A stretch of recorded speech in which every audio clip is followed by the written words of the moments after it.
රසායනික ප්‍රතික්‍රියාවක ශීඝ්‍රතාවය. මොකද පාඩම ශීඝ්‍රතාවය. ශීඝ්‍රතාවය. प्रतिक्रियाओं की शीघ्रता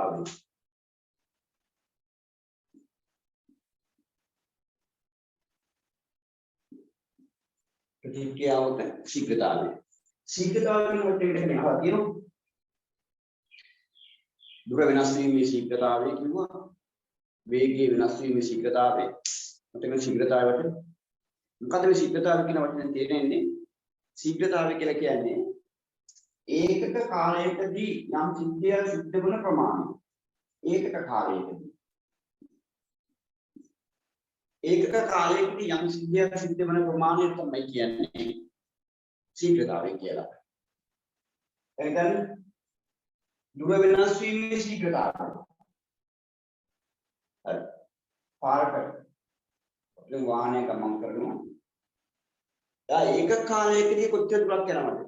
60 किलोमीटर मिनिमम 60 किलोमीटर कद में के 60 කොච්චරක් ගමන් කරනවා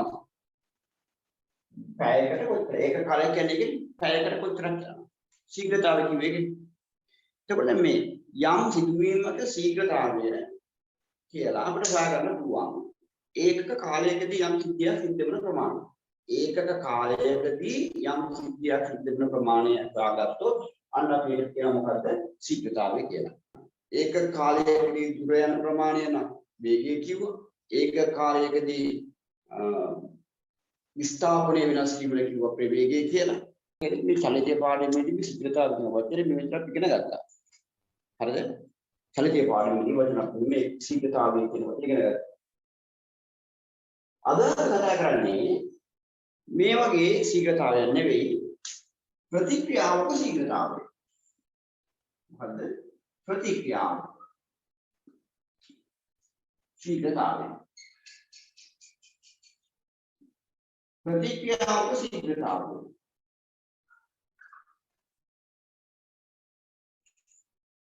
प्रतिक्रियाओं को शीघ्रता बिलान रासायनिक प्रतिक्रिया मतलब रासायनिक विपर्यास रासायनिक विपर्यास शीघ्रता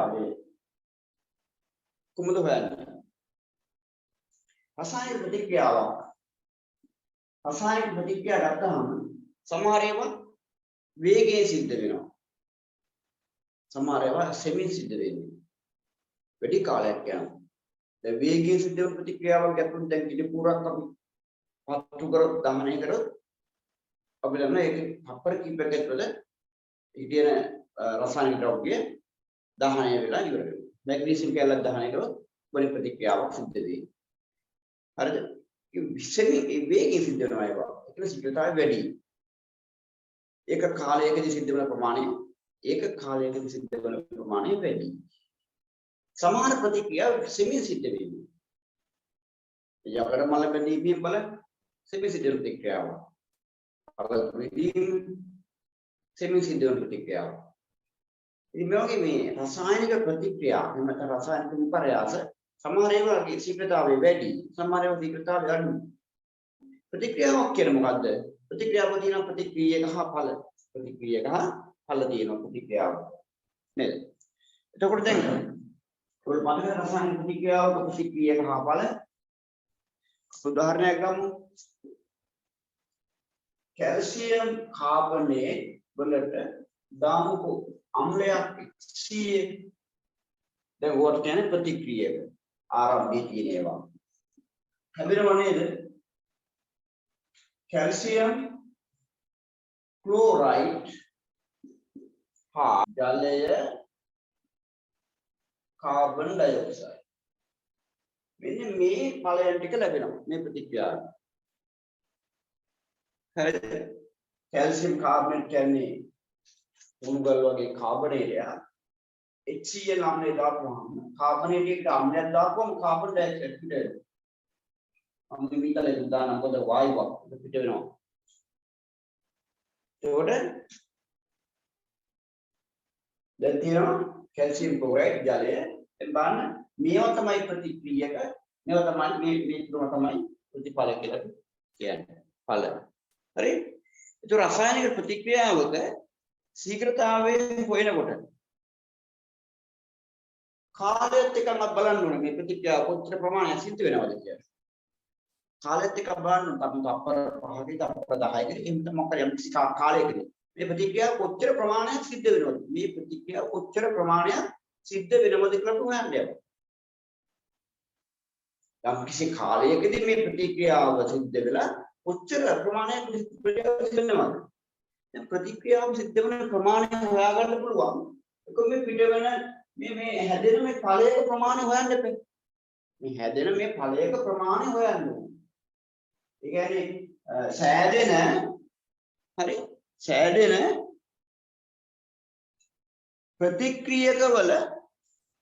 ප්‍රතික්‍රියකයක ඵල ප්‍රමාණය හොයන්න ඕනේ. සෑදෙන ප්‍රතික්‍රියකයක ප්‍රමාණය හොයන්න ඕනේ. අපිට මොකෝ කිසියම් කාලයක් ප්‍රතික්‍රියාවෙන් සලස්වනවා.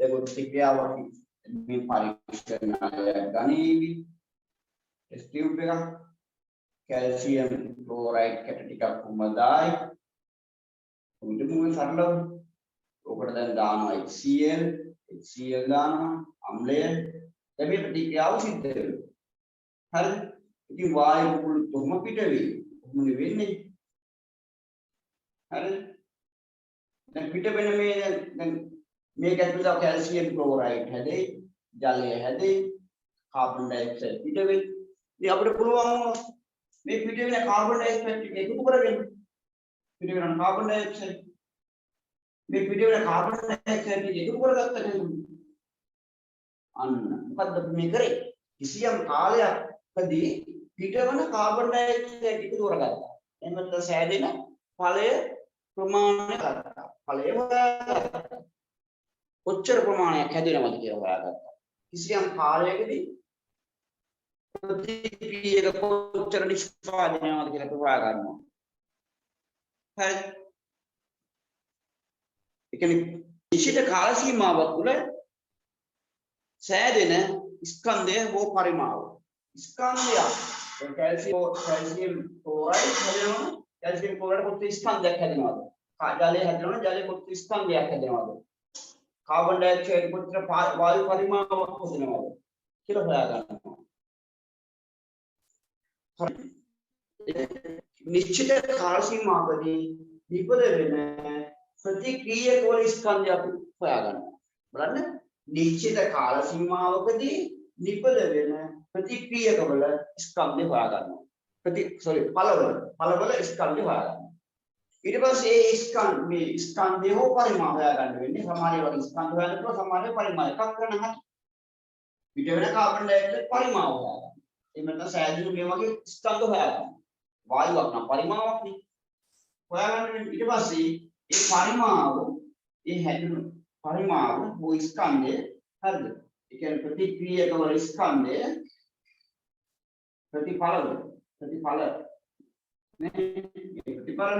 ප්‍රතිඵල වල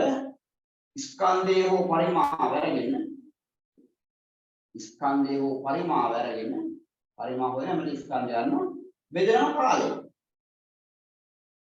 ශීඝ්‍රතාවන කාලය දැනගන්න. ඔන්න ශීඝ්‍රතාවය වෙනවා. ප්‍රතික්‍රියා ශීඝ්‍රතාවය යන ක්‍රමවේදය. යම් කිසි කාලයකදී සෑදෙන ප්‍රතිඵලවල ස්කන්ධය හෝ පරිමාව හොයාගන්න. නිශ්චිත කාලයකදී සෑදෙන ප්‍රතික්‍රියකවල ඵල හෝ ස්කන්ධය හොයාගන්න. ඊට පස්සේ ඒ ස්කන්ධය හෝ පරිමාව උඩට දාලා යටින් කාලය දාලා බෙදනවා. හරිද? දැන් ඔන්න අපිට එනවා ඒකක කාලයකදී හැදිච්ච ප්‍රමාණය. මේක කාලයකදී ප්‍රමාණය. මේ සීතාව වෙනකොට හැම වෙලාවෙම අපි කරන්නේ කාලයෙන් බෙදෙන එක. දැන් මතකනේ වේගය වෙනකොට දුර බෙදෙනවා කාලය. ප්‍රවේගය වෙනකොට විස්ථාපනය බෙදෙනවා කාලය.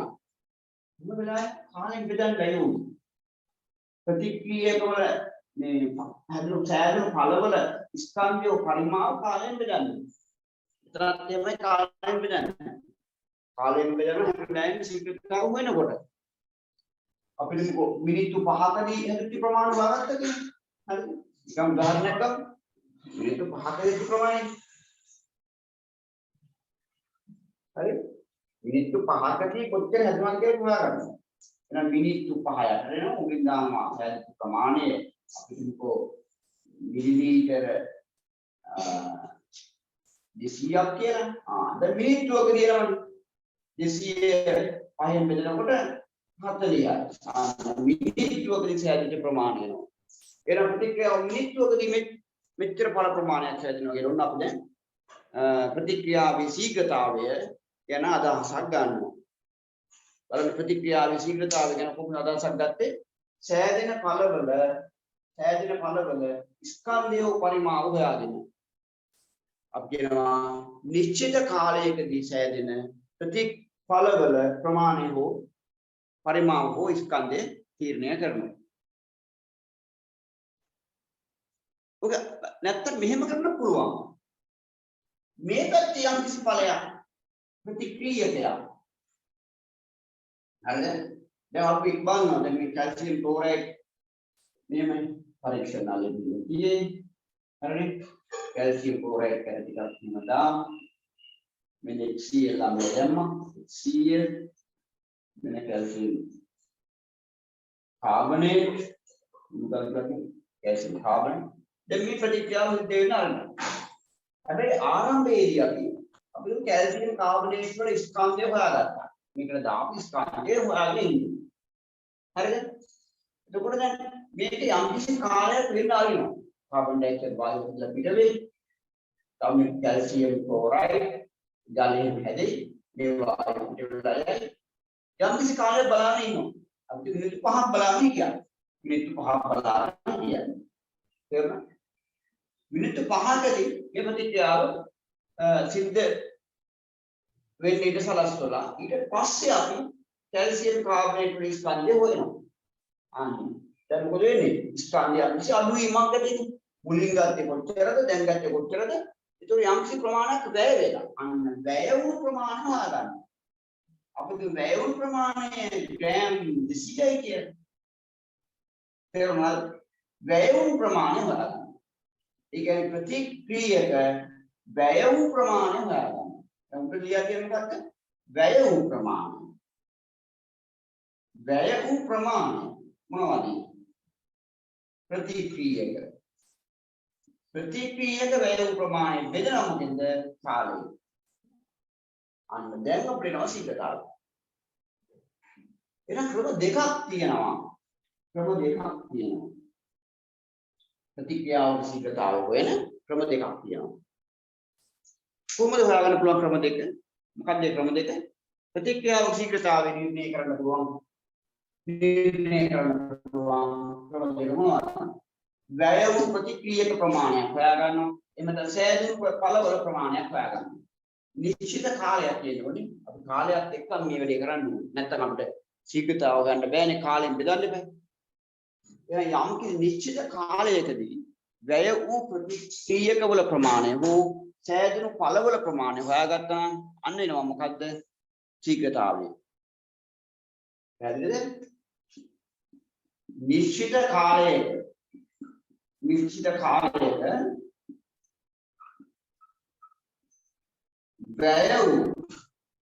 වැය වූ ප්‍රතික්‍රියක ප්‍රමාණය හොයාගන්න පුළුවන්. එහෙම නැත්නම් නිශ්චිත කාලයක සෑදෙන ඵල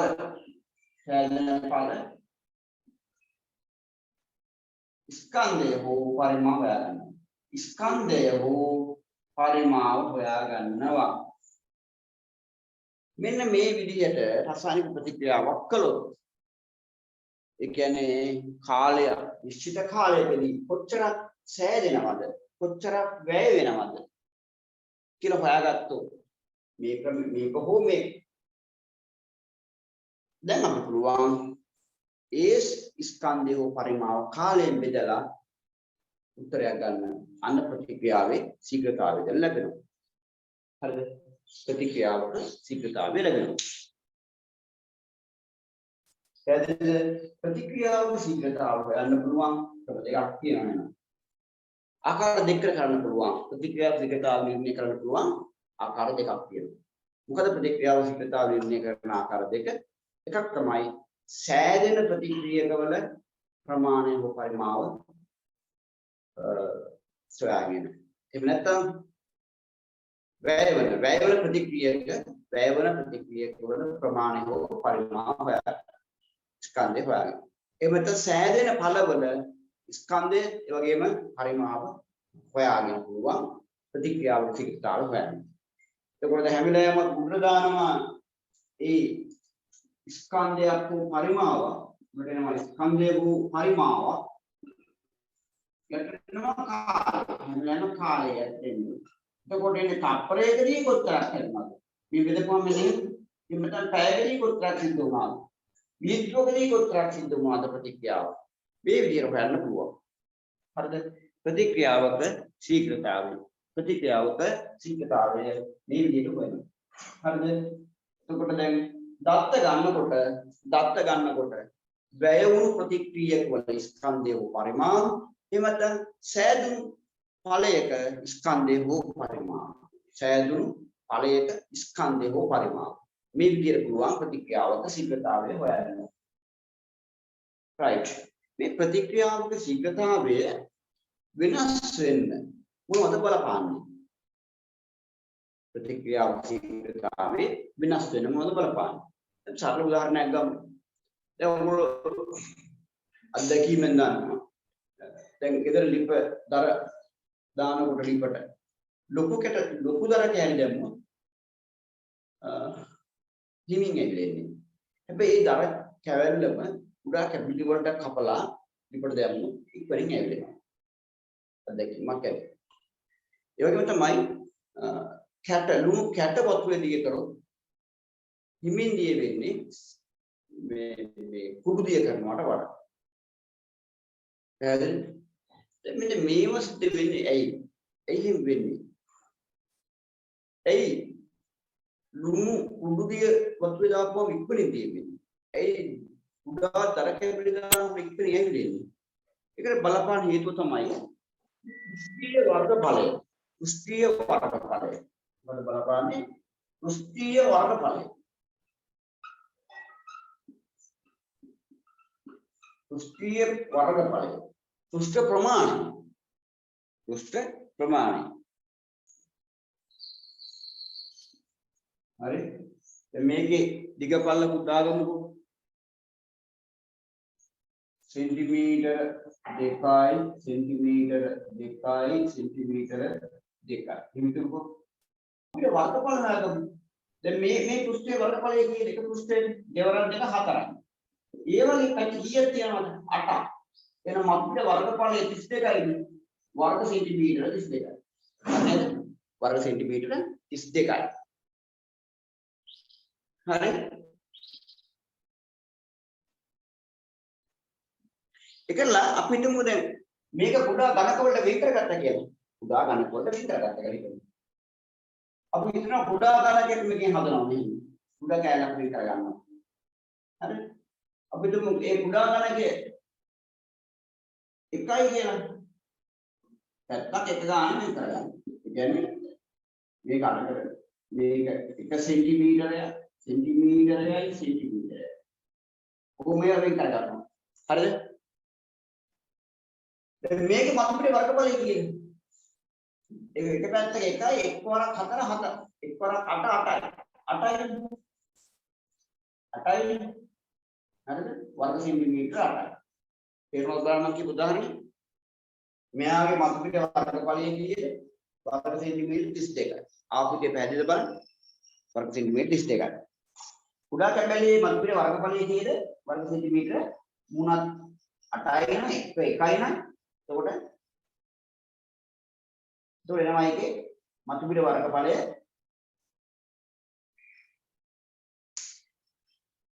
මතුපිට වර්ගඵලය 8ක්. 8ක් මුලාවේ පැත්තක එකයි නේ වරක් එකයි මතුපිට පෘෂ්ඨයක් කියන්නේ සමාන ප්‍රශ්නයක් එකයි එකේ මේක තියෙනවා 8ක්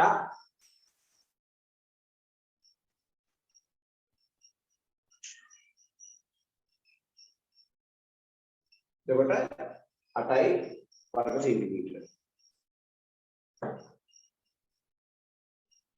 6යි සල් 6යි නේ 6යි මෙතන 6යි නේ 6යි පැත්තකින් 6යි මෙතන තියෙන 6 මොන කරන්නේ එතකොට 28 24 හරි එතකොට දැන්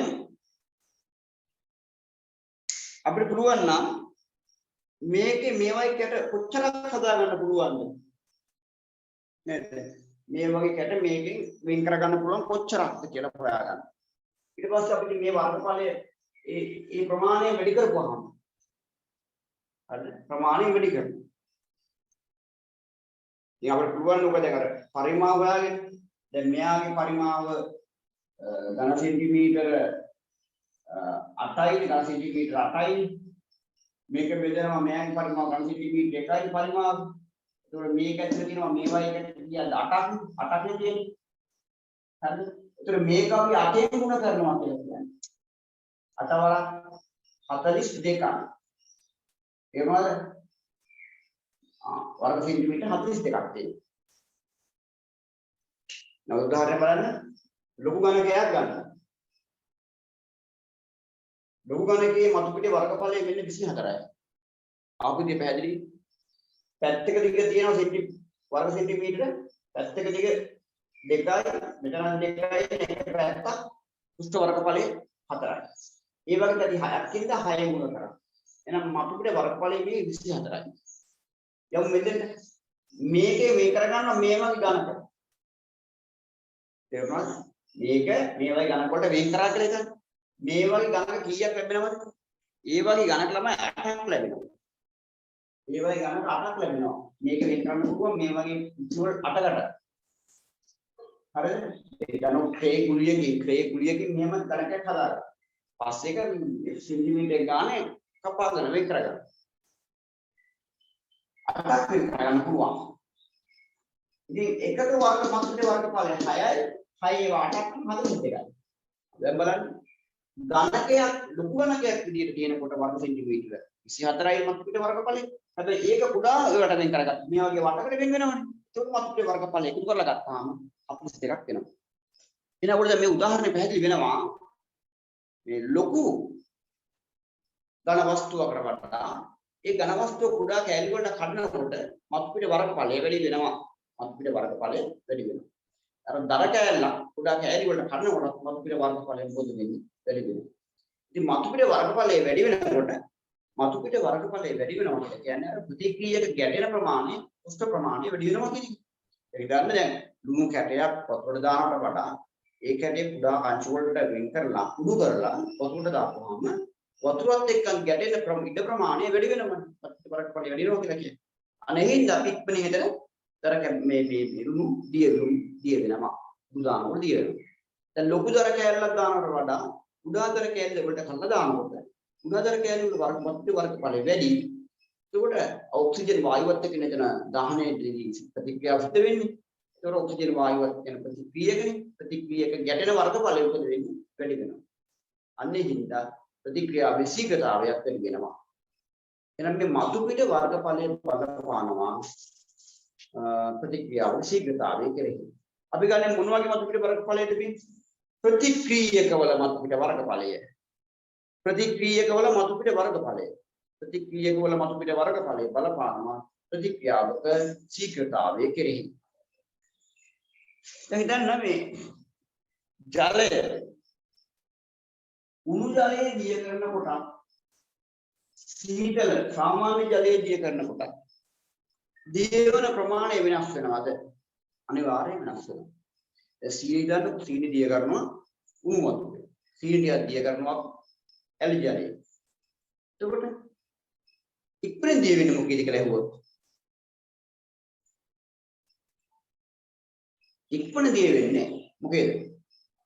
උණු වතුර දිය කරපෙකේ උණු වතුර දිය කරනකොට ඉක්මනින් දිය වෙනවා. ඒ කියන්නේ ප්‍රතික්‍රියාවක ශීඝ්‍රතාවය. මෙතන මේ ඇයි එහෙම වෙන්නේ? උෂ්ණත්වය. ප්‍රතික්‍රියාව සිද්ධ වෙන පද්ධතියේ උෂ්ණත්වය. උෂ්ණත්වය වැඩි කරොත් කියන ප්‍රතික්‍රියා ශීඝ්‍රතාවය වැඩි වෙනවා. ඇයි එහෙම වෙන්නේ? ඇයි එහෙම වෙන්නේ?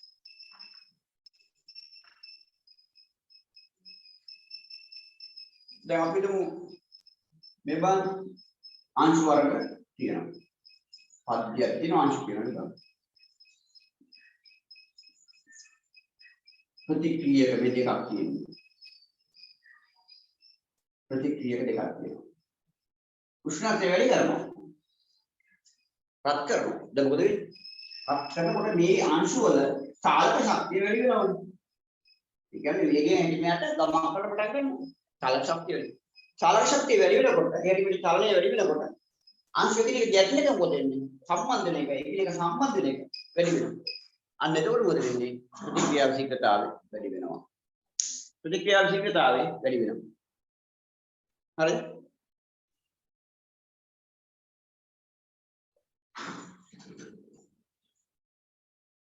පරීක්ෂණ කරන කතාවල මේ වගේ ප්‍රතික්‍රියා ශීඝ්‍රතාවය වන පරීක්ෂණය.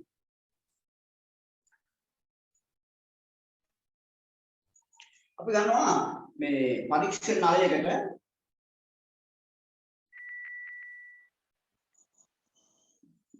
potassium permanganate KMnO4 කියන්නේ KMnO4 potassium permanganate දාන යකඩ යනවා දාන යකඩ හරිද potassium permanganate දන්නවනේ දම් පාටයි එදම් පාටයි තවත් පරීක්ෂණයක් ගන්නවා ඒ හා සමාන පරීක්ෂණයක් අරගෙන ඒකට දානවා අපි මේ කියන potassium permanganate ද්‍රාවණය දානවා මේ ප්‍රමාණය දානවා KMnO4 potassium permanganate දම් පාට තුනකේ ඊට පස්සේ මේක යකඩ දානවා දැන් මේ විදිහට තිබ්බොත් දැන් මේ ප්‍රතික්‍රියාවක් සිද්ධ වෙනවා potassium permanganate හා ජලයේ යකඩ සමග ප්‍රතික්‍රියාවක් සිද්ධ වෙනවා මේ ප්‍රතික්‍රියාව සිද්ධ වෙනකොට මේ දම් පාට මේක දම් පාට තියෙන වර්ණය අඩු වෙගෙන යනවා ප්‍රතික්‍රියාවේදී වෙන්නේ මොකද්ද වර්ණය අඩු වෙනවා හරි ඉතින් මේ ඉක්මනින් වර්ණය අඩු වෙන්නේ මොකේද කියලා හොයාගත්තොත් අන්න හරි දැන් මෙතන ගන්න රත් කරපු potassium permanganate හරිද රත් කරපු ඒක රත්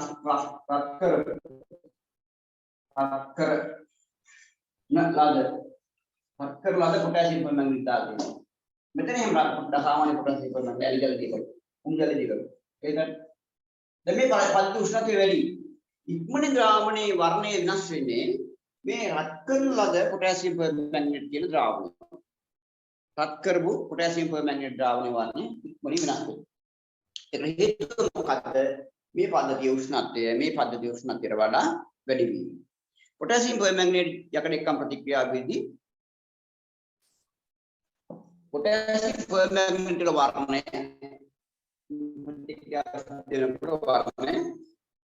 වෙනස් වර්ණය අඩු වෙනවා දම් පාට වර්ණය අඩු වෙලා යනවා ඒකෙන් අපිට කියන්න පුළුවන් මේ ප්‍රතික්‍රියාව ශීඝ්‍රතාවය කියන්නේ උෂ්ණත්වය බලපාලා කියනවා එකම ප්‍රමාණ ගන්න potassium permanganate දැන් ප්‍රතික්‍රියාව සිද්ධ වෙනකොට මෙතනගත්තු potassium permanganate පරිමාණය මෙතනගත්තු ප්‍රමාණය දෙකම එක වෙන්නේ එකම ප්‍රමාණය යකට ගන්න ඒක නියත වෙන්නේ කියන්නේ වෙනස් කරගෙන තියෙන එකම එක සාධකයයි ඒ තමයි මේ පද්ධති දෙකේ උෂ්ණත්වය මේ පද්ධති දෙකේ උෂ්ණත්වය තමයි වෙනස් වෙලා තියෙන්නේ මේක උෂ්ණත්වය වැඩි මේක උෂ්ණත්වය අඩුයි අන්න එතකොට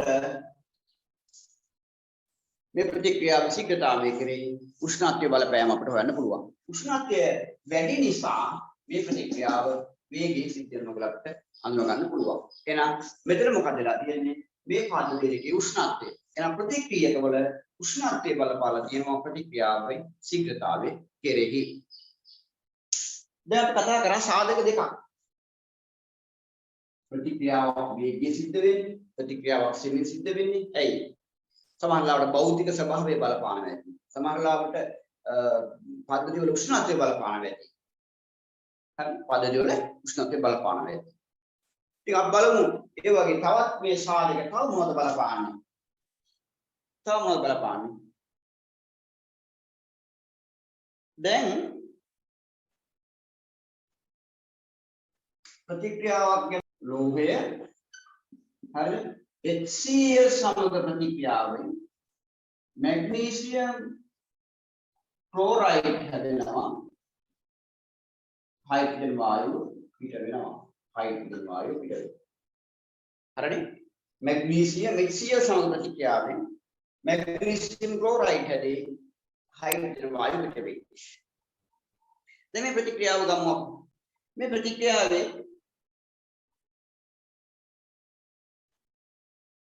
මම ගන්නවා පරීක්ෂණ නල තුනක් මේ ප්‍රතික්‍රියාව කරන්න. පද්ධති තුනක් හදා ගන්නවා. මේ ප්‍රතික්‍රියාව සිදු කරන්න පද්ධති තුනක් හදා ගන්නවා. ඒ හිතමුකෝ මෙහෙම.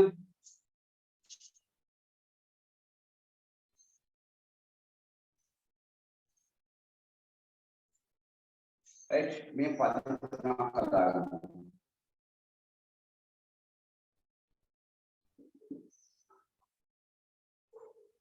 अरे मैं बात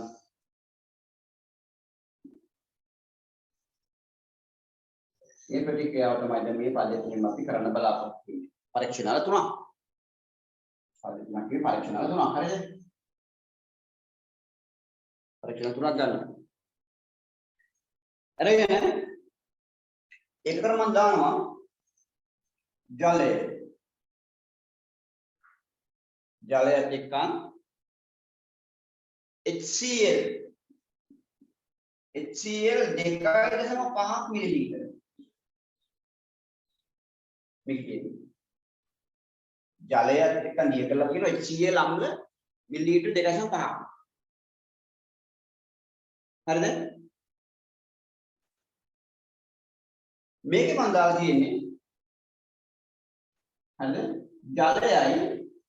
ජලය ජලය තියෙනවා වතුරයි HCl මිලිලීටර 2.5යි. මේකේ තියෙනවා ජලය HCl 5ක් මිලිලීටර 5ක්. HCl 5ක් මිලිලීටර ජලය. මේකේ තියෙන ජලය HCl තියෙනවා 7.5ක් මිලිලීටර. සම්පූර්ණ පරිමාණ අවසන් කරලා සමානයි. ජලයේ කරලා මේ පරිමාණ ඔක්කොම සමාන වෙලා තියෙනවා. දැන් සැර වැඩි අම්ලයේ තියෙන මොකේද? සැර වැඩි අම්ලය. සැර වැඩි මොන ද්‍රාවණයේද? මෙන්න මේක සැර වැඩි කියලා අපි කියනෝනේ. HCl පරිමාණ වැඩි ඒකේ. HCl වැඩි. හැබැයි සමස්ත පරිමාණ තුනම සමානයි. සමාන පරිමාණ තුනක් කරන් තියෙනවා. එතකොට දැන් සමාන වතුර සාම්පල තුනක් අරගෙන පරිමාණ තුනක් අරගෙන වැඩිපුර HCl දිය කළා මෙයා. ඒ කියන්නේ මෙතන HCl සාන්ද්‍රණය වැඩි කියලා අපි කියනවා. සාන්ද්‍රණය වැඩි.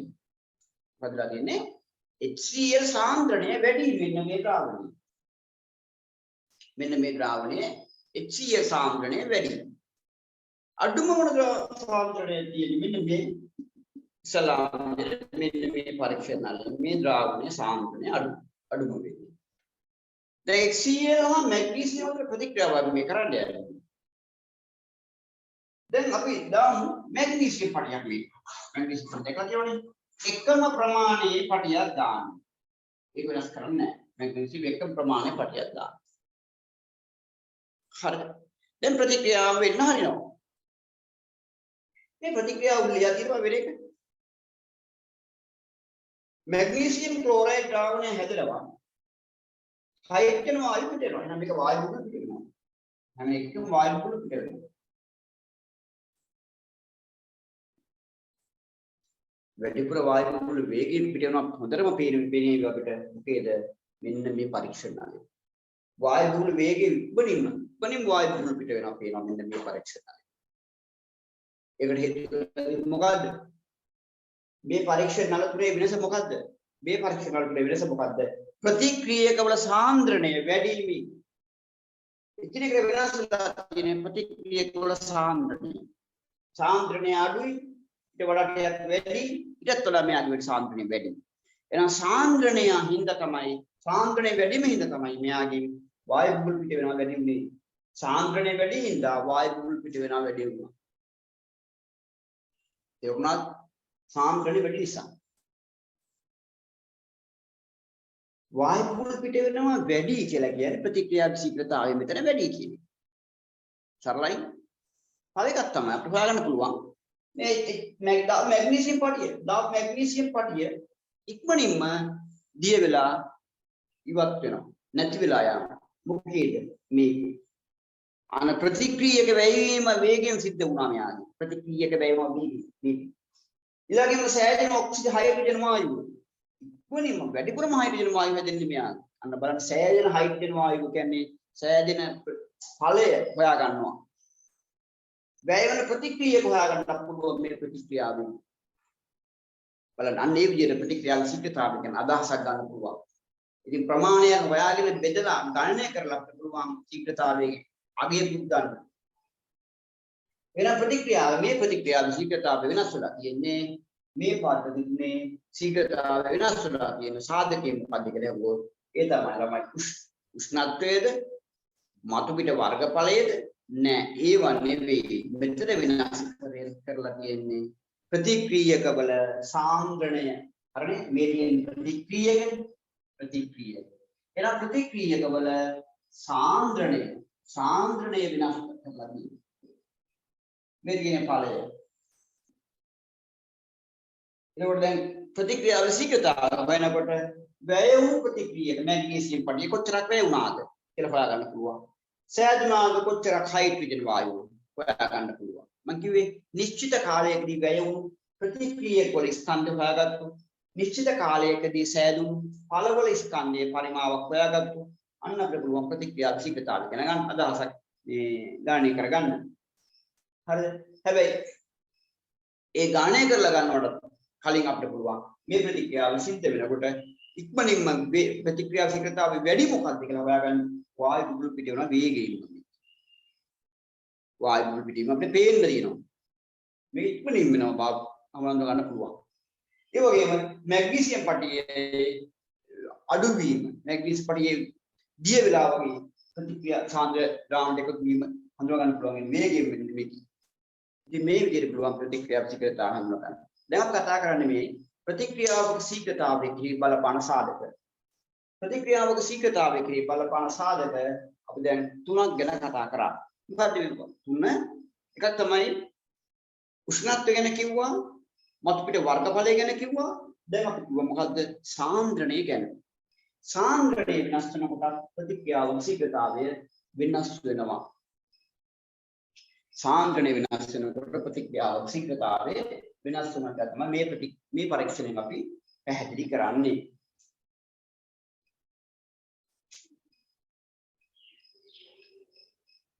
ළමයි අපි තව සාධකයක් ගැන බලමු ප්‍රතික්‍රියාවක ශීඝ්‍රතාවය වෙනස් කරන්න පුළුවන් තව සාධකයක් ගැන බලමු ප්‍රතික්‍රියාවක ශීඝ්‍රතාවය වෙනස් කරන්න පුළුවන් තව සාධකයක් අපි නිකම්ම මේ වගේ දෙයක්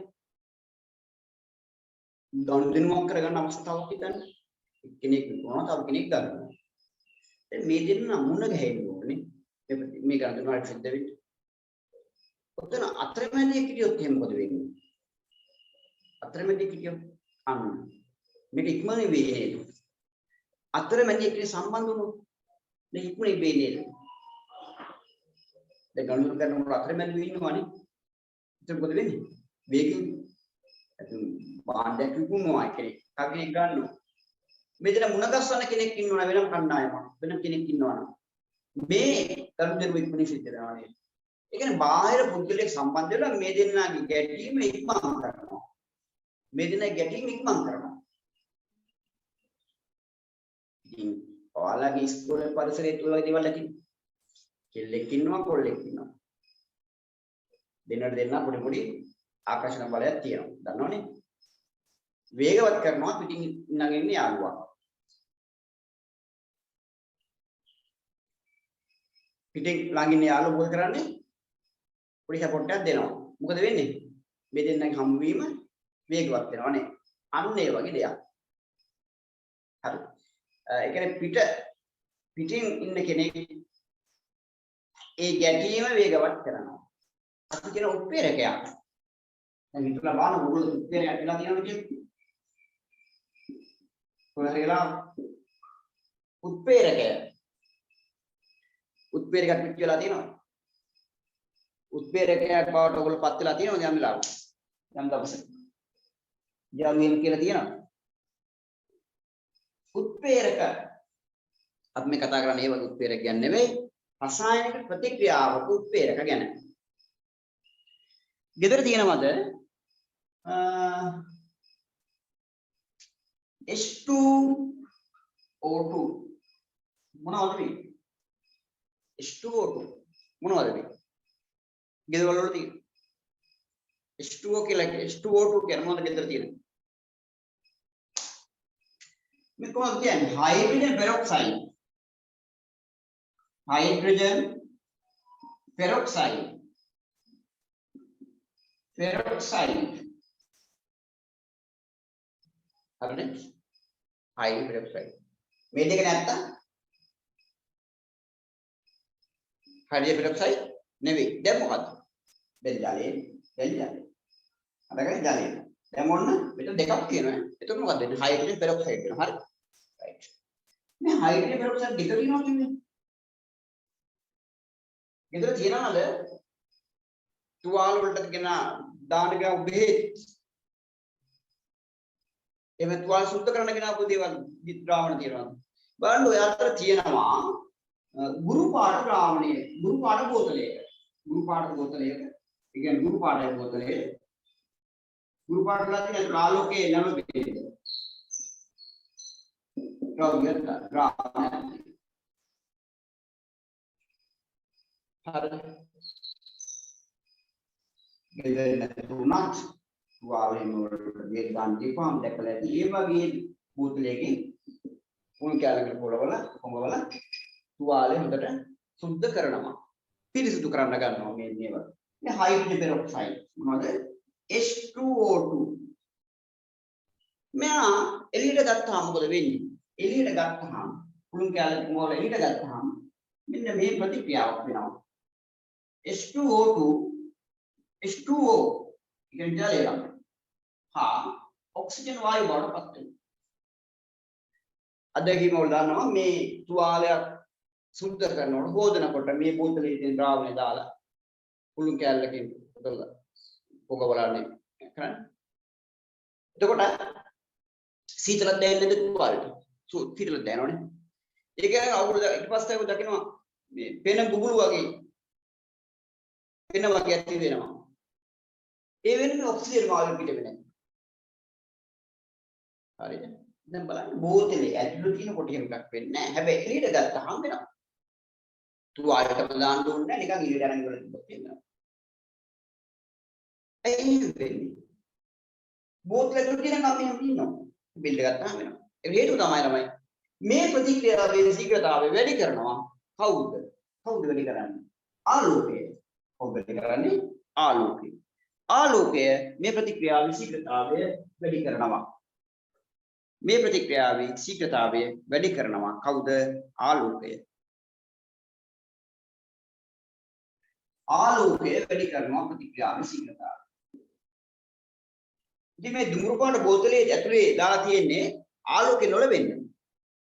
සාමාන්‍ය බෝතලේ දාලා තිබුණොත් ආලෝකය ලැබෙන ආකාරයට දාලා තිබුණොත් ප්‍රතික්‍රියාව සිද්ධ වෙලා මේක ඇතුලේ මේ ජලය හා ඔක්සිජන් වායු නිපද වෙයි. එතකොට අපිට අවශ්‍ය කාරණාව සිද්ධ වෙන්නේ නැහැ. හරිද? ඒ දුම්රුපාන බෝතලේ තමයි මේවා කපඩා කරලා තියන්නේ. ඒ ප්‍රතික්‍රියාව ශීඝ්‍රතාවය වැඩි කරන්න දායක වෙනවා. හැබැයි ප්‍රතික්‍රියාවට සම්බන්ධ වෙන්නේ නැහැ. ප්‍රතික්‍රියාවට සම්බන්ධ වෙන්නේ නැහැ. ප්‍රතික්‍රියාව ශීඝ්‍රතාවය වැඩි කරන්න දායක. පිටින් දායක අපිට සපෝට් එකක් දෙනවා. හරිද? එහෙනම් අර උදාහරණයකට මම කලින් උදාහරණ දැන් එයා ඒ ගම් දෙනුවට සම්බන්ධ වෙන්නේ නැහැ. ඒ දෙන අපිට සිද්ධ කරලා තිබුණා. වෙන වාසියක් පස්සේ ලැබෙයි. ඒ වගේ දෙයක් මෙතන ලැබෙන්නේ නැහැ. යාළුවෝ බලන්න යාළුවෝ උදව් කරනවට දෙන්නට. යාළුවට වාසියක් නැහැ. යාළුවා මේකට සම්බන්ධ වෙන්නේ නැහැ. ප්‍රතික්‍රියාවට සම්බන්ධ වෙන කවුද? ඒ ගැටම දෙන්න විතරයි. මෙයා ප්‍රතික්‍රියාවට සම්බන්ධ වෙන්නේ නැහැ. උත්ප්‍රේරක වල තියෙන තව ලක්ෂණයක් තමයි මොනවද?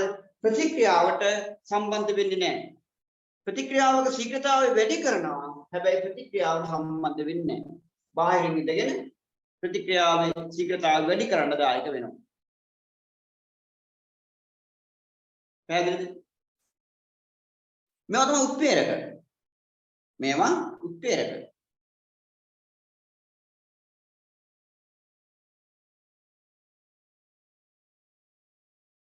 දැන් මේ ප්‍රතික්‍රියාවේ ශීඝ්‍රතාවය වැඩි කරන්න මෙහෙම ආලෝකයේ දායක වුණා වගේම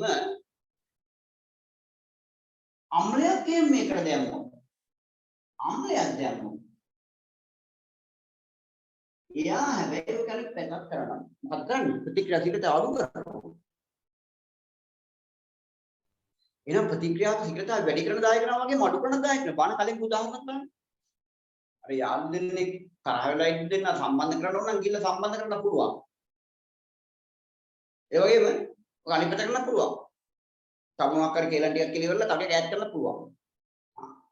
අන්න ඒ වගේ ප්‍රතික්‍රියාව ශීඝ්‍රතාව වැඩි කරන දායක වෙන්න පුළුවන්. වගේම හොඳට මතක තියාගන්න ප්‍රතික්‍රියාව ශීඝ්‍රතාවය අඩු කරන්නත් දායක වෙන්න පුළුවන් මේ උත්ප්‍රේරක කිරීමට. පැහැදිලිද? ප්‍රතික්‍රියාවේ ශීඝ්‍රතාවය කෙරෙහි බලපානවා. වැඩි කරන්න හරි අඩු කරන්න. ශීඝ්‍රතාවය කිව්වේ එකයි. වැඩි කරන්න ශීඝ්‍රතාවය අඩු කරන ශීඝ්‍රතාවය. පැහැදිලිද? ප්‍රතික්‍රියාවේ ශීඝ්‍රතාවය කෙරෙහි බලපානවා. වැඩි කරන්න අඩු කරන්න. නමුත් ප්‍රතික්‍රියාවට සම්බන්ධ වෙන්නේ නැහැ. නැති ද්‍රව්‍ය වලට අපි කියන මොනවද? උත්ප්‍රේරක කියලා. මේ උදාහරණයක් ගත්තා. ඒක උදාහරණයක් H2S H2O2 ඒ කියන්නේ මොනවද මේ තියෙන්නේ හයිඩ්‍රජන් පෙරොක්සයිඩ් ජලය හා ඔක්සිජන් බවට ප්‍රතික්‍රියාව සිද්ධ වෙනවා. මේ ප්‍රතික්‍රියාව වැඩි කරනවා ආලෝකය අඩු කරනවා කවුද? අම්ල. අම්ල බිඳුව දාපුවාම ප්‍රතික්‍රියාව ශීඝ්‍රතාවය අඩු වෙනවා. මේ ප්‍රතික්‍රියක මේ උත්ප්‍රේරක ඔයාම අපිට නම් කරන්න පුළුවන් උත්ප්‍රේරක ධන උත්ප්‍රේරක එහෙම නැත්නම් අපිට කියනවා ඍණ උත්ප්‍රේරක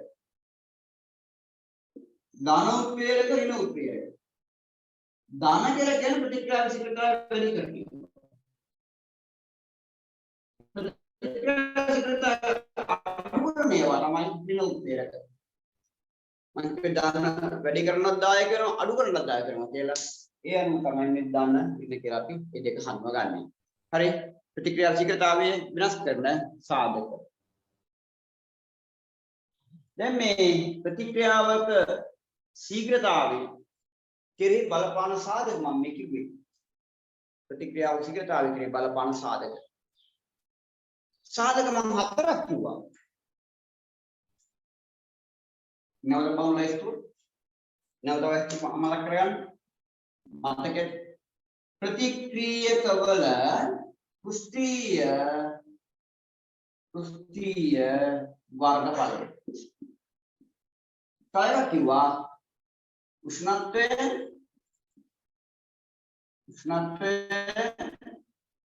තව එකක් කිව්වා සාන්ද්‍රණය ප්‍රතික්‍රියකවල සාන්ද්‍රණය දැන් කිව්වා අවසාන එක උත්ප්‍රේරක කියන මොකක්ද? උත්ප්‍රේරක වලට උදාහරණ මතක තියාගන්න ඕනේ. උත්ප්‍රේරක. හරිද? උත්ප්‍රේරක වර්ග දෙකයි ධන ඍණ. ප්‍රතික්‍රියාව ශීඝ්‍රතාවය කෙරෙහි බලපාන සාධක මේ ලයිස්තුවක් හදන්න පුළුවන්. ප්‍රතික්‍රියාවක වල පෘෂ්ඨීය වර්ගඵලය මතක් වෙන උදාහරණය උෂ්ණත්වය මතක් වෙන උදාහරණය සාන්ද්‍රණය බලන්න ඒ වගේම උත්ප්‍රේරක මෙන්න මේ මගේ දේවල් මගේ මේ සාධක මගේ ප්‍රතික්‍රියාවක ශීඝ්‍රතාවය අඩු වැඩි කරන්න පුළුවන් හරිද ප්‍රතික්‍රියාවක ශීඝ්‍රතාවය අඩු වැඩි වෙනවා තවත් කෙටියෙන් කිව්වොත් බලන්න කෙටියෙන් මතක කරගන්න පෘෂ්ඨීය වර්ගඵලය වෙනස් වෙනකොට මොකද්ද වෙන්නේ කියලා ඔයගොල්ලෝ මතක තියාගන්න ඕනේ මොකද්ද වෙන්නේ කියලා පෘෂ්ඨීය වර්ගඵලය අඩු වැඩි කරනකොට ගැටීම අංශු ගැටීම අඩු වැඩි වෙනවා. ඒ කියන්නේ ප්‍රතික්‍රියක කුඩා වෙන තරමට අංශු ගැටීම වැඩි. එතකොට ප්‍රතික්‍රියාව ශීඝ්‍රතාවය වැඩි වෙනවා. උෂ්ණත්වය වැඩි කරනකොට චාලක ශක්තිය වැඩි වෙනවා. අනුබද්ධ වෙන්නේ චාලක ශක්තිය වැඩි වෙනවා. අංශු චලනය වෙනවා වේගයෙන්. එතකොට අංශු ගැටීම වැඩි. එතකොට ප්‍රතික්‍රියාව වේගයෙන් සිද්ධ වෙනවා. සාන්ද්‍රණය වැඩි කරනකොටත් එහෙමයි සාන්ද්‍රණය වැඩි කරනකොට අංශු ප්‍රමාණය වැඩි නැත්නම් HCl මිලි 7.5ක් දැම්මනේ තුන්වෙනි ප්‍රතික්‍රියාව මතකයි පරීක්ෂණවලදී එතකොට මැග්නීසියම් එක්කන් ගැටෙන වර්ග මේ අංශු ප්‍රමාණය වැඩිනේ අංශු ප්‍රමාණය වැඩි සාන්ද්‍රණය වැඩි වෙනවා එතකොට ගැටෙන ප්‍රමාණය වැඩි වෙනවා උත්ප්‍රේරක මගින් කරන්න නම් හැබැයි පිටින් ඉඳන් බලපෑමක් කරනවා අඩු වැඩි කරන්න ප්‍රතික්‍රියාදායක වෙන්නේ නැහැ. උත්ප්‍රේරක. ඉතින් මේ වගේ ප්‍රතික්‍රියාවක ශීඝ්‍රතාවය වෙනස් කරන සාධක හඳුනා ගන්න පුළුවන්. අපි ගන්න ප්‍රතික්‍රියාවක ශීඝ්‍රතාවය කෙරේ බලපාන සාධක මොනවද කියලා. දැන් මීට අමතරව අපි තව එක සාධකයක් හඳුනා ගන්න පුළුවන්. ඒ තමයි පීඩනය. හැබැයි මේ පීඩනය කියන සාධකය හැම ප්‍රතික්‍රියාවටම බලපාන්නේ නැහැ. වායු සම්බන්ධ වෙන ප්‍රතික්‍රියා වායු දෙකක් සම්බන්ධ වෙන ප්‍රතික්‍රියාවක් හිතමු. මේ වායු දෙක සම්බන්ධ වීම කෙරෙහි සාන්ද්‍රණය බලපාන පීඩනය බලපාන පුළුවන්. උදාහරණයක් රූපයක් ගන්නොත් මේ වගේ අපිට වායුමය පළ දෙකක් තියෙනවා. මේක වායු අංශු වර්ගයක අංශු. එක වායුවක අංශු. මේ අනිත් වායුවේ අංශු. පීඩනය වැඩි කරනකොට මොකද වෙන්නේ? මේ අංශු අතර තියෙන පරතරය අඩු වෙලා මෙතන ලං වෙන බලවන්නේ. මේගොල්ලෝ ලං වෙන බලවන්නේ. මේගොල්ලෝ අතරට මේගොල්ලෝ ලං වෙන බලයි. දැන් ගැටෙනවා වැඩි ඉක්මනින් හම්බ වෙනවා. අනිත් ප්‍රතික්‍රියාව වේගයෙන් සිද්ධ වෙනවා. එහෙනම් වායුමය ප්‍රතික්‍රියාවක නම් ප්‍රතික්‍රියක තියෙන ප්‍රතික්‍රියාවක් නම් පීඩනය බලපාන. පීඩනය වැඩි කරලා ප්‍රතික්‍රියාවේ ශීඝ්‍රතාවය වැඩි කරන්න පුළුවන්. පීඩනය නම් බලපාන්නේ වායු සම්බන්ධ වෙන ප්‍රතික්‍රියාව. වායු දෙකක් එමෙතන තුනක් එක සම්බන්ධ ප්‍රතික්‍රියාවක් ගැන ශීඝ්‍රතාවය වැඩි කරන්න පුළුවන්. අඩු කරන්න පුළුවන්. පීඩනය අඩු වැඩි කරලා. හොඳයි. දැන් අපි ඊළඟට මේ ඔය සම්බන්ධත් මෙච්චර වෙලා ඉගෙනගත්තු දේවල් වලින් ප්‍රශ්න කිහිපයක් සාකච්ඡා කරමු. හරිද?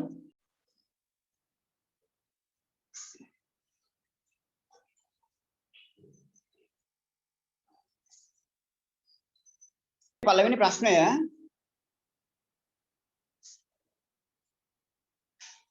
HCl ඒ කියන්නේ හයිඩ්‍රොක්ලෝරික් අම්ලය කැල්සියම් කාබනේට් බලන්න කැට කුඩු තියෙන්නේ. දැන් කැල්සියම් කාබනේට් කැට ග්‍රෑම් 1යි කැල්සියම් කාබනේට් කුඩු ග්‍රෑම් 1යි කැල්සියම් කාබනේට් කැට ග්‍රෑම් 1යි කැල්සියම් කාබනේට් කුඩු ග්‍රෑම් 1යි. මොකක්ද වෙනස? තනුක HCl සාන්ද්‍ර HCl සාන්ද්‍ර HCl තනුක HCl. දැන් මෙතන සාන්ද්‍රණය වැඩි වෙන්න අඩු වෙන්න බලපානවා මේ HCl සාන්ද්‍රණයයි කැල්සියම් කාබනේට් කුඩුද කැටද කියන එක මත. දැන් ඔයගොල්ලෝ හිතන්නකෝ භෞතික ස්වභාවය ගත්තාම කැල්සියම් කාබනේට් කුඩු වල ප්‍රතික්‍රියා ශීඝ්‍රතාවය වැඩි ඉන්නේ කැට වලට වඩා. කැල්සියම් කාබනේට් ගැන හිතුවොත් කැල්සියම් කාබනේට් වල කුඩු තියෙන මොකේද මේකේ? ඒකේ කැල්සියම් කාබනේට් කුඩු තියෙනවා මේකෙත්. එහෙනම් අනිවාර්යයෙන්ම මේ දෙකට වඩා මේ කුඩු තියෙන ද්‍රාව දෙකේ ප්‍රතික්‍රියාවේ ශීඝ්‍රතාවය වැඩි වෙන්න ඕනේ කැල්සියම් කාබනේට් ගැන හිතනකොට. හැබැයි HCl ගැන හිතනකොට තනුක වලට වඩා සාන්ද්‍රවල ප්‍රතික්‍රියා ශීඝ්‍රතාවය වැඩි වෙන්න ඕනේ. සාන්ද්‍රණය වැඩි කියන එකට සාන්ද්‍ර කියලා කියන්නේ. එතකොට එහෙනම් මෙයාගෙන් දැන් වෙන්නේ වැඩි වෙන්නේ මේ දෙනට වඩා කැල්සියම් කාබනේට් ගැන හිතනකොට. ඒ දෙන්නගේ කාගේද වැඩි වෙන්නේ? මෙන්න මෙයාගේ කියලා කොන් තේරෙන්න ඕනේ. එයා සාන්ද්‍රණි. එහෙනම් සාන්ද්‍ර HCl තියෙන කොටත් කුඩු විදියට කැල්සියම් කාබනේට් කියන හින්දාත් මෙන්න මේ ප්‍රතික්‍රියාවේ ශීඝ්‍රතාවය මේ පද්ධතියේ ශීඝ්‍රතාවය වැඩි වෙනවා. එහෙම තෝරගන්න පුළුවන් වුණා නම් ඔයාලා හරි. එහෙනම් උත්තරේ එන්න ඕනේ B. B වල තමයි වැඩි වෙන්න ඕනේ. ළමයි අපි උත්ප්‍රේරක ගැන කතා කරා කලින් මම එක උත්ප්‍රේරකයක නම් කිව්වා. තවත් උත්ප්‍රේරක කීපයක් ගැන ඔයගොල්ලෝ දැනගන්න ඕනේ. තව උත්ප්‍රේරක කීපයක් තියෙනවා දැනගන්න ඕනේ. නම් විදියට දැනගන්න ඕනේ. දැන් ඔයගොල්ලෝ දන්නවා हाइड्रोजन पेरोक्साइड वल धन उत्प्रेरकය हाइड्रोजन पेरोक्साइड वल ऋण उत्प्रेरकය කිව්වොත් ඒ ධන උත්ප්‍රේරකයට ඍණ උත්ප්‍රේරකයට නම් ලියා ගන්න පුළුවන් हाइड्रोजन पेरोक्साइड හරිද ඊළඟට මෙතන දීලා තියෙනවා මාගරීන් නිෂ්පාදනය දැන් මාගරීන් නිෂ්පාදනයේදී උත්ප්‍රේරකය මොකක්ද කියලා අහුවොත් මාගරීන් නිෂ්පාදනයේදී උත්ප්‍රේරකය මොකක්ද කියලා අහුවොත් අපි ගන්නවා මේ මාගරීන් නිෂ්පාදනය කරන්න මේද වලින් තමයි මාගරීන් හදාන්න වෙන්නේ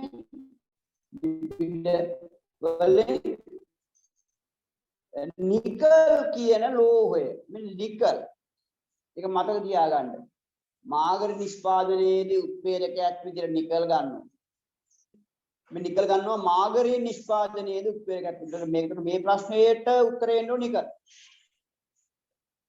හරිද මෙන්න මේ ප්ලැටිනම් ගන්නවා මේ ප්ලැටිනම් කියන උත්ප්‍රේරකයේ ගන්නවා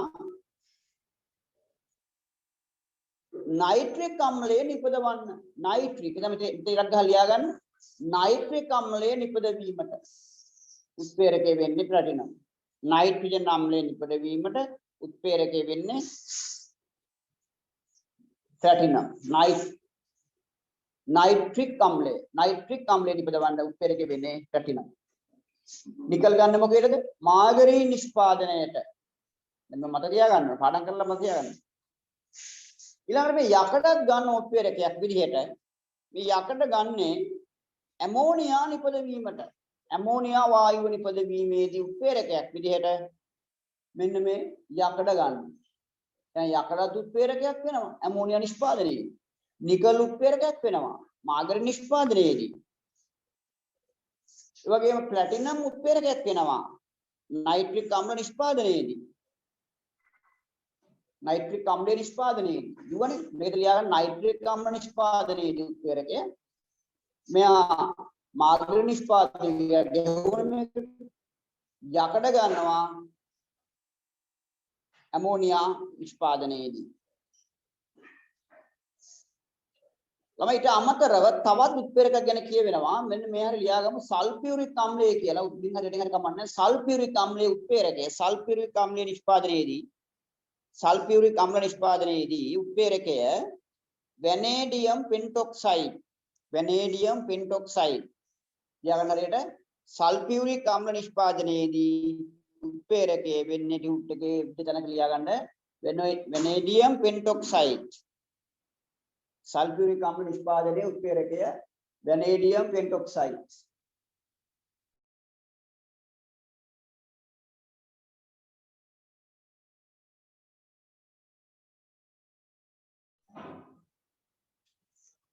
वेनेडियम पेंटॉक्साइड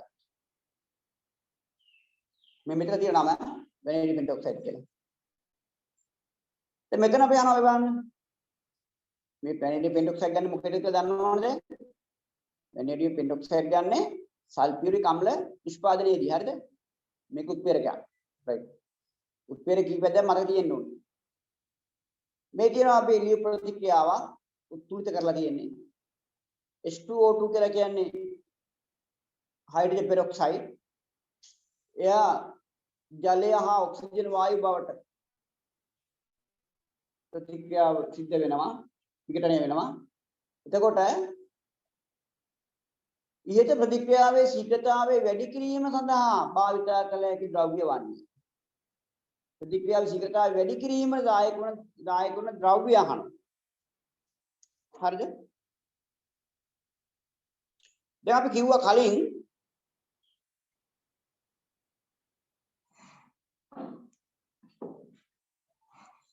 හරිද කලින් මම කිව්වා ආලෝකය නම් දායක මතකද ආලෝකය ද්‍රව්‍යයක් ඥාන්නේ මෙතන ද්‍රව්‍යයක් අහන්නේ අම්ලයක් දැම්මොත් අඩු වෙනවනේ අම්ලය ගන්නත් බෑනේ නන්නේ මෙතන සල්ෆියුරික් අම්ලය හයිඩ්‍රොක්ලෝරික් අම්ලය මේවා ගන්න බෑ ඒකට අම්ල දැම්මොත් එහෙම අඩු වෙනවා වෙනේඩියම් පෙන්ටොක්සයිඩ් මොනවද කරන්නේ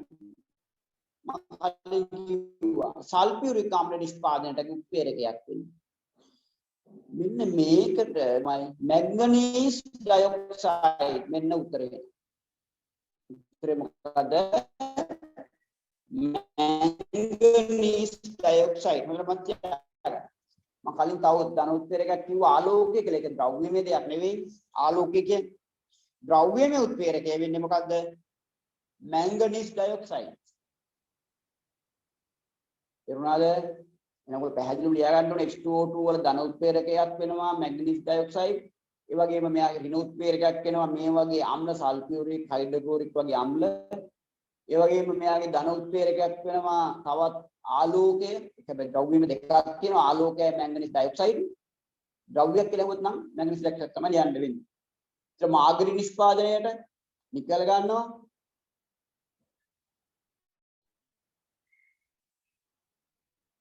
ඇමෝනියා නිෂ්පාදනයේට යකඩ ගන්නවා උත්ප්‍රේරකයක් විදියට.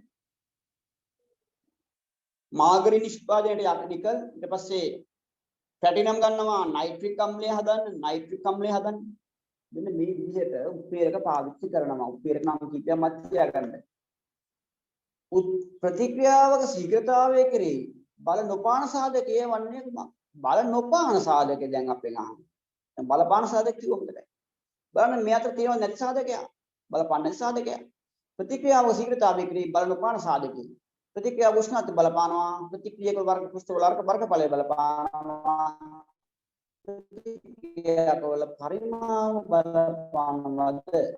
නෑ නේ. ප්‍රතික්‍රියාවල පරිමාව තමයි උත්තරයට එන්නේ කියලා වලට ගන්න පුළුවන්. හරිද? එන්නත් කන්නඩිය කට් වෙනවා මොකද මයිල් වෙන්න. එතකොට ප්‍රතික්‍රියාවල පරිමාව බලපාන්නේ නැහැ. උත්තරේ බලනපාන සාධකයේ ප්‍රතික්‍රියාවල පරිමාව. ශීඝ්‍රතාවයේ සෙවීම සඳහා භාවිතා කළ හැකි ප්‍රකාශනය කුමක්? ප්‍රතික්‍රියා ශීඝ්‍රතාවයේ සෙවීම සඳහා භාවිතා කළ හැකි ප්‍රකාශනය කුමක්ද? වැය වූ ප්‍රතික්‍රියක ප්‍රමාණය ගන්න බෙදීම ගත වූ කාලය බෙදීම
හරි මම මේ මයික් එක පොඩ්ඩක් මියුට් කරලා තිබ්බේ මම මේ පස්වෙනි ප්‍රශ්නේ කියනකොට දැන් ආපහු කියන්න මේ පස්වෙනි ප්‍රශ්නෙට උත්තරේ ඉන්නේ මෙන්න මේක හරි රයිට් නම් බලමු 6 වෙනි ප්‍රශ්නය කරන්න 6 වෙනි ප්‍රශ්නේ ජෛව උත්ප්‍රේරකයේ දැක්වෙන වර්ණය තෝරන්න මේ ජෛව උත්ප්‍රේරක අපි මේ කතා කරන්නේ ළමයි රසායනික ප්‍රතික්‍රියා ගැන රසායනික ප්‍රතික්‍රියා රසායනික ද්‍රව්‍ය එකින් එක ගැටීමෙන් සිදුවන රසායනික විපර්යාසනේ රසායනික ප්‍රතික්‍රියාවක් කියන්නේ तो रासायनिक में प्रतिक्रिया जीविंगे देह तुला सिद्ध වෙන කියලා ඔයාලා දන්නවා ජීවින්ගේ දේහ තුල සිද්ධ වෙනවා විශේෂයෙන්ම දැන් අපේ ආහාර ජීර්ණ පද්ධතිය ගත්තාම ආහාර ජීර්ණයේදී රසායනික ප්‍රතික්‍රියා සිද්ධ වෙනවා හරිද ඒ වගේ එක රසායනික ප්‍රතික්‍රියාවකදී දායක වෙන එන්සයිමයක් තමයි පෙප්සින් කියලා කියන්නේ.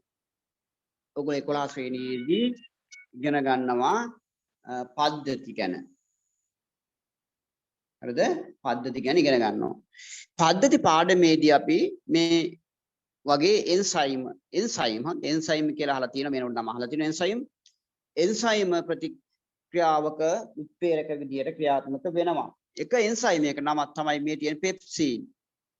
එනම් මත තියාගන්න ජෛව උත්ප්‍රේරක කියලා කියන්නේ ජීවින්ගේ දේහ තුල රසායනික සිදුවන රසායනික ප්‍රතික්‍රියාවල වේගය වැඩි කරන දේවල්. ජෛව උත්ප්‍රේරක.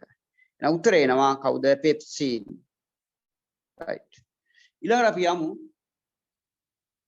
MPTUT එකේ තියෙන මෙන්න මේවා මම මේලාවේ කරන්නේ නැහැ. ඔයගොල්ලෝ පුළුවන් කරගන්න. දැන් මම කිව්වා මේ රෙකෝඩ් එක දානවා කියලා වීඩියෝ එකක් දෙනවා.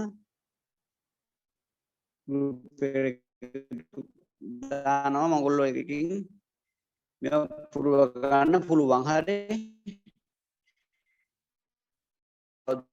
ඒක බලලා අද පාඩම මේ වීඩියෝ එක දානවා. දීයති වචන උද්දේශයෙන් පුරවන්න.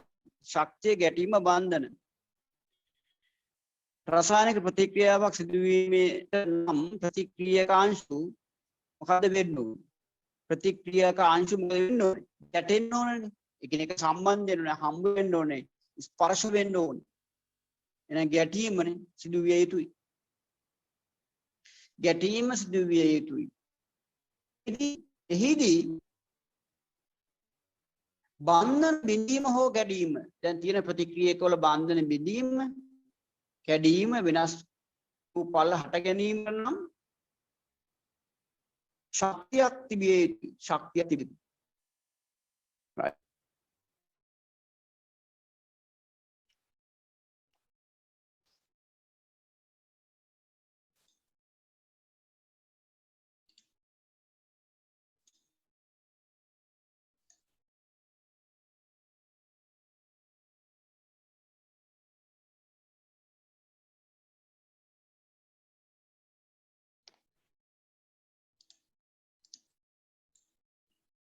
right.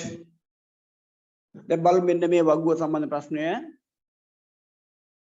ප්‍රතික්‍රියාව දීලා තියෙනවා සින්කා මේ හයිඩ්‍රොක්ලෝරික් අම්ලය HCl හයිඩ්‍රොක්ලෝරික් සින්කා හයිඩ්‍රොක්ලෝරික් අම්ලය අතර ප්‍රතික්‍රියක වෙනවා. සින් ආරම්භක ස්කන්ධය දීලා තියෙනවා. මෙන්න ශේෂ වූ ස්කන්ධය දීලා තියෙනවා. ඉතිරි වූ ස්කන්ධය ගතෝ කාලය දීලා තියෙනවා. ඵලය දීලා තියෙනවා. H2 වායුව ලැබුණු ප්‍රමාණය දීලා තියෙනවා. මෙච්චර පරිමාණයක් H2 වායුව ලැබිලා තියෙනවා. ගතෝ කාලය දීලා තියෙනවා මිනිත්තු 12යි. බලන්න සින්කා සල්ෆියුරික් අම්ලය හයිඩ්‍රොක්ලෝරික් අම්ලය සල්ෆියුරික් අම්ලය H2SO4 නේ HCl දීලා තියෙන සල්ෆියුරික් හයිඩ්‍රොක්ලෝරික් අම්ලය. දැන් මේ දෙන ප්‍රතික්‍රියාව සිද්ධ වෙනකොට හයිඩ්‍රජන් වායුව හැදෙනවා. ඉතින් මේ හයිඩ්‍රජන් වායුවේ පරිමාව මෙන්න අපිට දීලා තියෙනවා. කොච්චරක් හොයාගන්න තියෙනවද හැදුණා කියලා? ඝන සෙන්ටිමීටර 15ක්. ඝන සෙන්ටිමීටර කියන්නේ මිලිලිටරයක්. මිලිලිටර 15ක් කියන්නේ. ඝන සෙන්ටිමීටර 15ක්. ඝන සෙන්ටිමීටර වලින් ගත්ත ඝන සෙන්ටිමීටර 15ක පරිමාවක් හයිඩ්‍රජන් වායුව නිපදවලා තියෙනවා මේ දෙන්න අතර ප්‍රතික්‍රියාවෙදී. ඒ වගේම ආරම්භක සින්ක් දැම්මේ සින්ක් සල්ෆියුරික් අම්ලය කියන ප්‍රතික්‍රියා කරන මතකයි නම් ප්‍රතික්‍රියාව. සින්ක් සල්ෆියුරික් අම්ලය මැග්නීසියම් සල්ෆියුරික් අම්ලය. ඒතර මේ ලෝහය දිය වෙලා යනවනේ. හරිනේ? ලෝහය අඩු වෙනවනේ. ඒතර ආරම්භයේදී ග්‍රෑම් 10ක් තිබිලා තියෙනවා. අවසානයේ ඉතුරුලා තියෙනවා ග්‍රෑම් 4ක්. එහෙනම් වැය වෙලා තියෙනවා කීයක්ද? 6ක්. වැය වෙලා තියෙනවා කීයක්ද? 6ක්. වැය වෙච්ච ප්‍රමාණය 6යි කියලා තේරෙනවනේ. සෑදුණු ඔක්සිජන් පරිමාණය කීයද? 12යි. 12යිනේ. මිනිත්තු 12යි. මිනිත්තු 12යි. මිනිත්තු 12කදී වැය වුණේ සින් කොච්චරක්ද? ග්‍රෑම් 6ක්. මිනිත්තු 12කදී හයිඩ්‍රජන් වායුව ලැබුණා ඝන සෙන්ටිමීටර 15ක්. තේරුණාද බලන්න? මේ රසායනික ප්‍රතික්‍රියාව අපිට දීලා තියෙන්නේ මොකද්ද? මේ වැය වුණු ප්‍රතික්‍රියක වල ප්‍රමාණය හොයාගන්න දත්ත දීලා තියෙනවා. ඒ වගේම නිපදවුණු ඔක්සිජන් පරිමාවක් දීලා තියෙනවා. ඉතින් අපිට මේ දෙකෙන් එකක් පාවිච්චි කරලා අපිට පුළුවන් ප්‍රතික්‍රියාව ශීඝ්‍රතාව හොයන්න. බලන්න ප්‍රතික්‍රියා ශීඝ්‍රතාවයේ ලෙස අදහස් වන්නේ කුමක්ද? ඒක ලියා ගන්න පුළුවන් උත්තරේ හරි අමතක කරන් අහපු වීඩියෝ එක බලලා හදන්න පුළුවන් ඒවා ප්‍රතික්‍රියා ශීඝ්‍රතාවයේ ප්‍රකාශ කළ හැකි ආකාර දෙකක් ගැන කතා කරා හරිද මෙතන මේ තියෙන එක තමයි වැය වුණු ඵලවල වැය වුණු ප්‍රතික්‍රියකවල ප්‍රමාණය හොයාගන්න පුළුවන් කාලයෙන් බෙදන්න පුළුවන් සෑදුණු ඵලවල ප්‍රමාණය හොයලා තියෙනවා ඒක කාලයෙන් බෙදන්න පුළුවන් හරිනේ රයිට් ඒ වගේම තව ප්‍රතික්‍රියාවක් මෙතන දීලා තියෙනවා හරිනේ කැල්සියම් කාබනේට් HCl ප්‍රතික්‍රියකයේ කැල්සියම් කාබනේට් නම් ආරම්භක ස්කන්ධය අවසාන ස්කන්ධය එන ස්කන්ධය කොච්චරක් වැය වුණාද කියලා හොයාගන්න පුළුවන් වැය වුණු ප්‍රතික්‍රියක ස්කන්ධය හොයාගන්න පුළුවන් මෙතනින් ගත වුණු කාලේ 18යි 18න් බෙදපුවාම ශීඝ්‍රතාව හොයාගන්න පුළුවන් නේ එහෙම සෑදුණු ඵලයක් කියලා තියෙනවා කාබන් ඩයොක්සයිඩ් වායුව මිලි 24ක් ඝන සෙන්ටිමීටර 24ක් ලැබිලා තියෙනවා කාලය මිනිත්තු 18 එහෙනම් 27 18න් බෙදුවත් එන්නේ ශීඝ්‍රතාවය කියලා තේරෙනවනේ මෙතන වෙනස කීයද 38යිනේ 38 බෙදුවොත් එහෙම 18න් ඒත් ලැබෙන්නේ ප්‍රතික්‍රියා ශීඝ්‍රතාවය කියලා තේරෙන්න එපා. හරිනේ?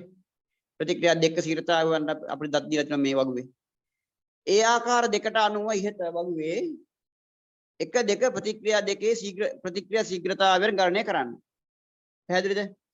ඕන විදිහට අපි දැන් මෙයාගේ ශීඝ්‍රතාව මේ ප්‍රතික්‍රියාවේ ශීඝ්‍රතාවය හොයනවා නම් වැය වුණු ප්‍රතික්‍රියක මෙතන වෙනස හොයා ගන්නවා. ඒක 12න් බෙදෙනවා. එහෙම නැත්නම් කෙලින්ම 15 12න් බෙදෙනවා. 15 12 සෑදෙන ඵලවල ප්‍රමාණය කාලයෙන් බෙදෙනවා. වැය වුණු ප්‍රතික්‍රියකවල ප්‍රමාණය කාලයෙන් බෙදෙනවා. ඔය කැමති ක්‍රමයකට මේක ප්‍රතික්‍රියා ශීඝ්‍රතාව ගන්න පුළුවන්. මේ ප්‍රතික්‍රියා ශීඝ්‍රතාව වෙනකොට වැය වුණු ස්කන්ධය කියනවනේ මේක වෙනස හොයන්න පුළුවන්. වැය වූ ස්කන්ධය 18න් බෙදෙනවා. එහෙම නැත්නම් සෑදුණු ඔක්සිජන් වල කාබන් ඩයොක්සයිඩ් වල ප්‍රමාණය 24 18න් බෙදෙනවා. ඔය ක්‍රම දෙකේ මෙයාට ක්‍රම දෙකක් දත දීලා තියෙනවා. මෙයාගේ ක්‍රම දෙකකටම දත දීලා තියෙනවා. ඉතින් එක ක්‍රමයකින් එක් ක්‍රමයකට මෙයාගේ එක් ක්‍රමයකට හොයන්න පුළුවන් මෙතන ප්‍රතික්‍රියා ශීඝ්‍රතාවය. පැහැදිලිද? පස්සේ අපු මම ඉදිරි කරන්න. රයිට්. යම් මෙන්න මේ ප්‍රස්තාරයට මේ ප්‍රස්තාරයේ පහත දැක්වෙන AB නම් රසායනික ප්‍රතික්‍රියා දෙකක් ඇස්වෙන් ලබාගත් තොරතුරු අනුව ගොන්න රයිට්. මම ප්‍රතික්‍රියා දෙකක් ගැන මේ තියෙන්නේ. මේ ප්‍රස්තාරයක් විදියට ගත්තොත් ළමයි. හරිද? ප්‍රතික්‍රියාවක ශීඝ්‍රතාවය හොයනකොට දැන් මෙතන දෙන්න පිට වූ වායු පරිමාව ප්‍රස්ථාරගත කරලානේ එක ප්‍රතික්‍රියාවක් බලන්න ඒ ප්‍රතික්‍රියාව මිනිත්තු 15ක් යනකම් වේගයෙන් සිද්ධ වෙනවා මේ වැඩි වෙනවා එන්නේ වැඩි වෙලා ආපහු මේ අය ප්‍රතික්‍රියාව සිද්ධ වෙන්නේ නෑ වායු පරිමාව වායු පිට වෙන්නේ නැහැ කියන ප්‍රතික්‍රියාව නැවතිලා පිළිවෙච්ච වායු පරිමාව තමයි මේ තියෙන්නේ. ඝන සෙන්ටිමීටර 60 එහි විදිහටම තියෙනවා. හැබැයි මිනිත්තු 15 වෙනකම් කාලයේ මිනිත්තු 15 වෙනකම් මොකද වෙලා තියෙන්නේ? ටිකෙන් ටික ප්‍රතික්‍රියාව වැඩි වෙනවා. ඒ ප්‍රතික්‍රියාවේදී වායුවක් හැදෙනවා. ඒ වායුව තමයි මේ වැඩි වෙන්නේ.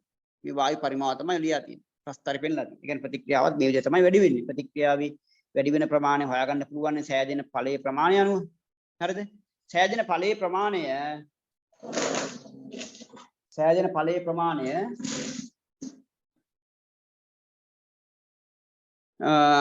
එන්න මේ වැඩි වෙනවා නම් ප්‍රතික්‍රියා ශීඝ්‍රතාවයත් වැඩි වෙනවා. ඊට පස්සේ මේ අයි ප්‍රතික්‍රියාවේ ඵලය හැදෙන්නේ නැත්නම් ප්‍රතික්‍රියාවක් සිද්ධ වෙන්නේ නැහැ මේ ඒ විදිහට ප්‍රතික්‍රියාව තියෙනවා. ඔක්සිජන් වායුව පරිමාව තියෙනවා. බී රසායනික ප්‍රතික්‍රියාව බැලුවොත් මිනිත්තු 10 දක්වා වැඩි වෙලා තමයි ආය සමතුලිත මට්ටමට ඇවිල්ලා තියෙන්නේ. මිනිත්තු 10කදී A හා B ප්‍රතික්‍රියාවේ ශීඝ්‍රතාවය සොයන්න. මිනිත්තු 10ේදී A හා B ප්‍රතික්‍රියා ශීඝ්‍රතාවය. ටුකක් මතක් කරගන්න මේ වගේ ප්‍රස්ථාරයක් දීලා ශීඝ්‍රතාවය හොයන්න කිව්වොත් අපිට මෙතන දීලා තියෙනවා විස්ථාපනය මෙතන කාලය ශීඝ්‍රතාවය හොයන්න. මේකේ අනුක්‍රමයෙන් රේඛාවල අනුක්‍රමණය ගන්න එපා. ගණිතයේදී කියන අනුක්‍රමණය කියලානේ. y දුර බෙදීම x දුර. අර චලිතයේ පාඩමේදී අපි දුර කාල ප්‍රස්ථාර, ප්‍රවේග කාල ප්‍රස්ථාර, විස්ථාපන කාල ප්‍රස්ථාර මතකයිනේ.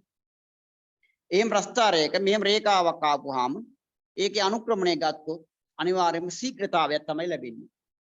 දුර කාල ප්‍රස්ථාරයක නම් වේගය ලැබෙනවා. විස්ථාපන කාල ප්‍රස්ථාරයක නම් ප්‍රවේගය ලැබෙනවා. ප්‍රවේග කාල ප්‍රස්ථාරයක නම් ත්වරණය ලැබෙනවා. මතකයි නේද? ඒ කියන්නේ y දුර බෙදෙනවා x දුරින්. පැහැදිලිද? y දුර බෙදපුවාම x දුරින් ලැබෙනවා මොකද්ද? ශීඝ්‍රතාවයක්. ඕනෑ ප්‍රස්ථාරක ශීඝ්‍රතාවයක් ලබා ගන්න y දුර බෙදනවා x දුරින්. අපි දැන් මිනිත්තු 10කට පස්සේ අහන්න. මිනිත්තු 10 මේ තියෙන්නේ. එතකොට මෙන්න 10 දී හරිද මිනිත්තු 10කට පසු b ප්‍රතික්‍රියාව අහන්න. b ප්‍රතික්‍රියාව හරි. මිනිත්තු 10ට පස්සේ b ප්‍රතික්‍රියාව මෙතන මේ වැඩි වෙලා මෙතන. ඉතින් ශීඝ්‍රතාව හොයන කොහමද? y දුර කියලා කියන්නේ මේ දුරන y දුර කියන්නේ මේ y අක්ෂයෙන්. මේ 20යි නේ. මෙතන 20යි. මේ දුර 20යි. x දුර කියන්නේ මෙතන දුරනේ. ඒක 10යි නෙමෙයි. මේ දුර 10යි නේ. එහෙනම් 20 බෙදීම 10 උත්තරේ කීයද? 2යි. ඔන්න ලියා ගන්න උත්තරේ. උත්තරේ 2යි නේ. 20 බෙදීම 10 උත්තරේ 2යි. හරි නේද? b ප්‍රතික්‍රියාව ශීඝ්‍රතාව හේවුවා මිනිත්තු 10ට පස්සේ 20 බෙදීම 2යි. 20 බෙදීම 2 2යි. 20 බෙදීම 10. 20 බෙදීම 10 උත්තරේ 2යි. හරිද? b ප්‍රතික්‍රියාවේ ශීඝ්‍රතාවය මිනිත්තු 10කට පස්සේ. ඊළඟ ප්‍රශ්නයට යමු එකෙමු. මිනිත්තු 15කට පසු a ප්‍රතික්‍රියාවේ ශීඝ්‍රතාවය සොයන්න. හොයන්න බලන්න. මිනිත්තු 15කට පස්සේ a ප්‍රතික්‍රියාවේ ශීඝ්‍රතාවය. a ප්‍රතික්‍රියාව මේ තියෙන්නේ. මෙහෙම ගිහිල්ලා මෙහෙමනේ ගිහිල්ලා තියෙන්නේ. මිනිත්තු 15කට පස්සේ කියන්නේ මෙතනනේ. කොහොම ශීඝ්‍රතාව හොයන්නේ? මේ තියෙන්නේ මේ කඩි රේඛාවනේ y දුර කියන්නේ. ඒක හොයන්න පුළුවන් මේ අක්ෂයෙන් මේ 60යි. 60 බෙදන්න ඕනේ. මේ කඩි රේඛාවනේ x දුර කියන්නේ. මේ තියෙන්නේ 15යිනේ. 60 බෙදනවා අපි 15 දී. ලියාගන්න 60 බෙදීම 15. 60 බෙදීම 15. b ප්‍රතික්‍රියාවේ a ප්‍රතික්‍රියාවේ මිනිත්තු 15කට පස්සේ ශීඝ්‍රතාවය 60 බෙදනවා 15. උත්තරේ 4යිනේ. 4යි. a ප්‍රතික්‍රියාවේ ශීඝ්‍රතාවය 2යි. b ප්‍රතික්‍රියාවේ ශීඝ්‍රතාවය 4යි කියලා ආවනේ. දැන් ඉතින් පුළුවන් මේ ප්‍රශ්න උත්තර ලියන්න. A හා B ප්‍රතික්‍රියාව අතරින් වේගයෙන් හා සෙමින් සිදුවන ප්‍රතික්‍රියාව වෙන වෙනම ලියන්න. අගයන් දෙක හොයාගත්තා. හරි. මොකද මේ වේගයෙන් සිද්ධ වෙන්නේ? 4යි මේකේ. මේක 4නේ. 4යි. A ප්‍රතික්‍රියාව තමයි වේගයෙන් සිද්ධ වෙන්නේ. B ප්‍රතික්‍රියාව තමයි සෙමින් සිද්ධ වෙන්නේ. A හා B ප්‍රතික්‍රියාව වෙන වෙනම සොයන කිව්වහම එහෙම දාන්න පුළුවන්. ඔබේ පිළිතුරට හේතු දක්වන්න. ඔබේ පිළිතුරට හේතු දක්වන්න.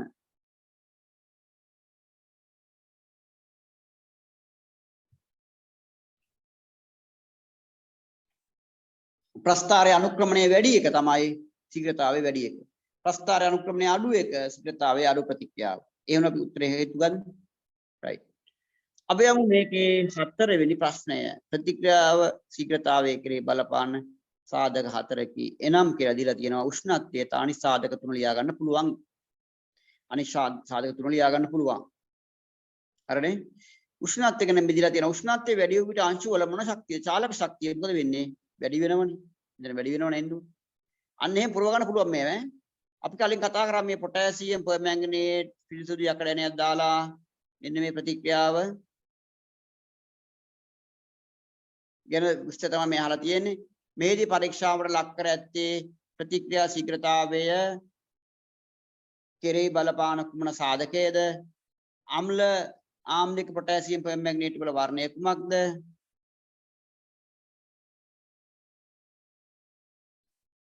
හරිද? ඉක්මනින් වර්ණ විපර්යාසය සිදුවන්නේ කුමන නලයේද? ඒ අනුව ඔබට ලැබිය හැකි නිගමනය කුමක්ද? විද්‍යාගාරයේදී යකඩ ඇණය පිරිසුදු කරගන්නේ කෙසේද? ඔය යකඩ ඇණ දාන කලින් හොඳ පිරිසුදු කරගන්න ඕනේ මේවා. නැත්නම් මතු පිට ලෝහ ඔක්සයිඩ් බැඳලා තියෙනවා. කොහොමද යකඩ ඇණ පිරිසුදු කරගන්නේ? ඔව්. ඒකට ගන්න පුළුවන් නේද? මේ ඒකට අපි ගන්නවා වෙලි කඩදාසියක වෙලි කඩදාසියක් වෙලි කඩදාසියකින් පුළුවන් පිරිසුදු කරගන්න. හරිද?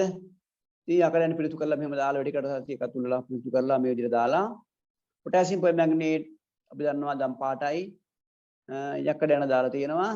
උෂ්ණත්වය පැහැදිලිව මේක තියෙනවා. උෂ්ණත්වය 30යි උෂ්ණත්වය 70යි y වල උෂ්ණත්වය වැඩි. අනිවාර්යෙන් ප්‍රතික්‍රියාව ශීඝ්‍රතාවය වැඩි වෙනවා y වල උෂ්ණත්වය වැඩි වීම හින්දා. රයිට්. ඒ වගේ මේ උත්තර ලියන්න පුළුවන් අමාරු නෑ. මේකත් ඒවා පුරවන්න පුළුවන් මේ වචන දාලා. රයිට්. ඔය විදිහට කරගන්න ඒවා. හරි. ඊට පස්සේ දීලා තියෙනවා අපි මේකේ මේවා කරන්න පුළුවන් අපෝ බලන්න මේවා.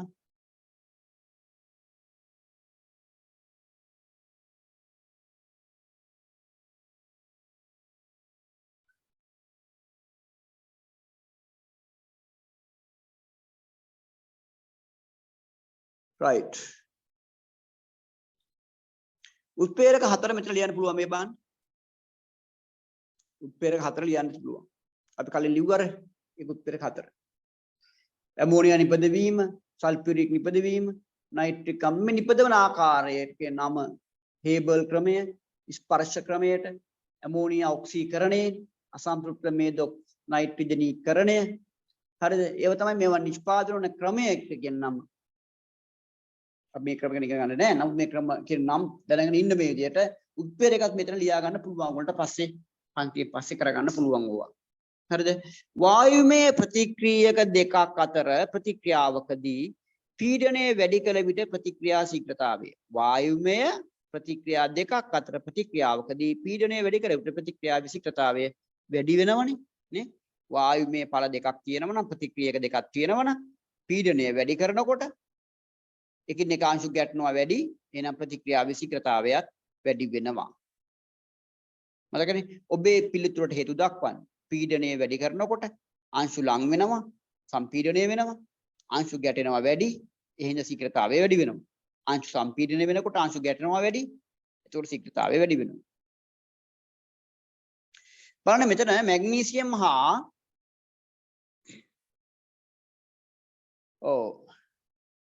ක්‍රියාකාරකමක් දීලා තියෙනවා. පහත අවස්ථා දෙකේදී මැග්නීසියම් තනුක අම්ලය සමග ප්‍රතික්‍රියා. දැන් මේ විදිහට ඇටම සකස් කරපුවාම අපිට පුළුවන් මෙතන තමයි ප්‍රතික්‍රියාව වෙන්නේ. මේ K2 ප්ලාස්ම තුල මැග්නීසියම් පටිය HCl අම්ලය දාලා තියෙන්නේ. මෙතනත් එහෙමයි. එතකොට පිටවෙන ඔක්සිජන් හයිඩ්‍රජන් වායුව හයිඩ්‍රජන් පිට වෙන්නේ. හයිඩ්‍රජන් වායුවේ විසර්ජන නලය දිගේ ඇවිල්ලා මේ වතුර ඇතුලෙන් එකතු වෙලා මේ වායු සරණාවේ මිනුම් සරාවේ උඩට එකතු වෙනවා. මේකෙත් එහෙම වෙනවා කියලා තේරෙනවනේ. දැන් මිනුම් සරාවේ ක්‍රමාංකණය කරලා තියෙනවා. එහෙනම් පරිමාවත් මැනගන්න පුළුවන් මේ එක්කම. මේ ඉරි කැලි වලින් පුළුවන් අපිට කොච්චර පරිමාවක් එකතු වුණාද කියලා මැනගන්න. හරිද? ඒතර මේ වගේ ක්‍රමයකට මේ ප්‍රතික්‍රියාව සිද්ධ කරොත් එකතු වෙන ඔක්සිජන් වායුව, හයිඩ්‍රජන් වායුව, පිටවන හයිඩ්‍රජන් වායුව එකතු වෙනවා. ඒ කියන්නේ සෑදෙන වායුමය ඵලය එක්රැස් කරගන්න තමයි මේ විදියට ඇටයුම සකස් කරන්නේ. ඊට පස්සේ බලන්න ඊට අවස්ථා දෙකේදී වායු සරාව තුල රැස්වන වායු පරිමාව ගත වූ කාලය. මේ tie ප්‍රස්ථාර දෙක. පේනවනේ. XY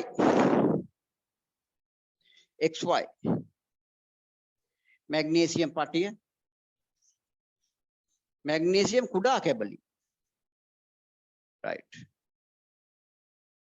හරිනේ කුඩා කැබලි මේකේ තියෙන මැග්නීසියම් මේකේ මැග්නීසියම් පටියක් තියෙනවා මැග්නීසියම් පටියේ මැග්නීසියම් කුඩා කැබලි එච්චරයි වෙනස තියෙන්නේ සල්ෆියුරික් මෙතන දාන තියෙන ආම්ලය සල්ෆියුරික් දාන්න පුළුවන් හයිඩ්‍රොක්ලෝරික් දාන්න පුළුවන් දෙකටම එකම ප්‍රමාණය එකම සාන්ද්‍රණය තියෙන ද්‍රාවණ දෙයක් දාන්න ඕනේ වෙනස තියෙන මොකද්ද මේ දෙකේ මේකේ මැග්නීසියම් පටිය මේකේ මැග්නීසියම් කුඩු දැන් මම තේරෙනවා මොකද්ද ප්‍රතික්‍රියාව වේගෙන් වෙන දිනුන කියලා දැන් ඔයාලට තේරෙනවා පේනවනේ වේගෙන් වෙනකොට මෙයානේ වේගෙන් වෙනකොට මෙයා ඒ මැග්නීසියම් කුඩා කැබලි එතන මොකද වෙන්නේ ඒ කියන්නේ y මෙයා y දෙක y එහෙනම් දෙක y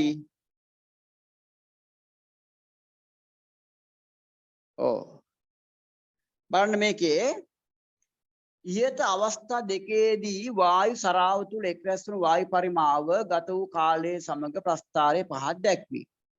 එක දෙක අවස්ථා නිරූපණය වන්නේ කුමන ප්‍රස්ථාර xy සමගදයි දක්වන්නේ. right. දැන් අපිට මෙතන xy දීලා නැහැ. දැන් ප්‍රස්ථාර දෙකෙන් පුළුවන්ද? මේ x කියන අදලා තියෙන්නේ මොන ප්‍රස්ථාරයද? මෙයාගේ ප්‍රස්ථාරයද මෙයාගේ ප්‍රස්ථාරයද? ඔන්න බලන්න හොයාගන්න පුළුවන්ද? ශීඝ්‍රතාවයේ වැඩි කෙනානේ දෙක මෙයා ශීඝ්‍රතාවය වැඩි ශීඝ්‍රතාව අඩුයි මෙයා ප්‍රස්ථාර රේඛාවේ බෑවුම අනුක්‍රමණය වැඩි කෙනා කවුද x නේ මේ x වල බෑවුම මේ ඊට වඩා අඩුයිනේ මෙයා අනුක්‍රමණය වැඩිනේ මෙයාගේ අනුක්‍රමණය වැඩි කියන්නේ ශීඝ්‍රතාවය වැඩි කියන එකනේ x කියලා කියන්නේ දෙවෙනි පරීක්ෂණය මෙතන ලියන දෙවන පරීක්ෂණය y කියන්නේ ශීඝ්‍රතාවය අඩුයි මෙයාට වඩා මේ මෙහෙම අඩු බෑවුම කියන්නේ ඒ කියන්නේ ශීඝ්‍රතාවය අඩු කියන්නේ එහෙනම් y කියලා කියන්නේ පළමු පරීක්ෂණය ඔන්න xy හඳුනාගත්තා පළමු පරීක්ෂණය හා දෙවන පරීක්ෂණය කියලා ප්‍රශ්න තියෙනවා මේකේ. ඉහත අවස්ථා දෙකේදී ප්‍රතික්‍රියා ශීඝ්‍රතාවය වෙනස් වීමට හේතු දක්වන්න. ප්‍රතික්‍රියකවල මතු පිට වර්ගඵලය. එහෙම නැත්නම් පෘෂ්ඨ ප්‍රමාණය. ප්‍රතික්‍රියකවල මතු පිට වර්ගඵලය එහෙම නැත්නම් පෘෂ්ඨ ප්‍රමාණය ප්‍රතික්‍රියාවේ ශීඝ්‍රතාවය කෙරෙහි බලපානවා. හරිද? දැන් මෙතන දෙවෙනි ප්‍රතික්‍රියාවේ මතු පිට වර්ගඵලය වැඩි. කුඩු තියෙන හින්දා, කුඩා කැලේ තියෙන හින්දා මතු පිට වර්ගඵලය වැඩි. අන්න ඒ හින්දා ප්‍රතික්‍රියාව වේගයෙන් සිද්ධ වෙනවා. ඊට පස්සේ මෙතන තියෙනවා පහත් දැක්වෙන්නේ ප්‍රතික්‍රියා ශීඝ්‍රතාවය කෙරෙහි බලපාන යම් සාධකයක් පරීක්ෂා කිරීමේ දාගත් ඇතුමකි.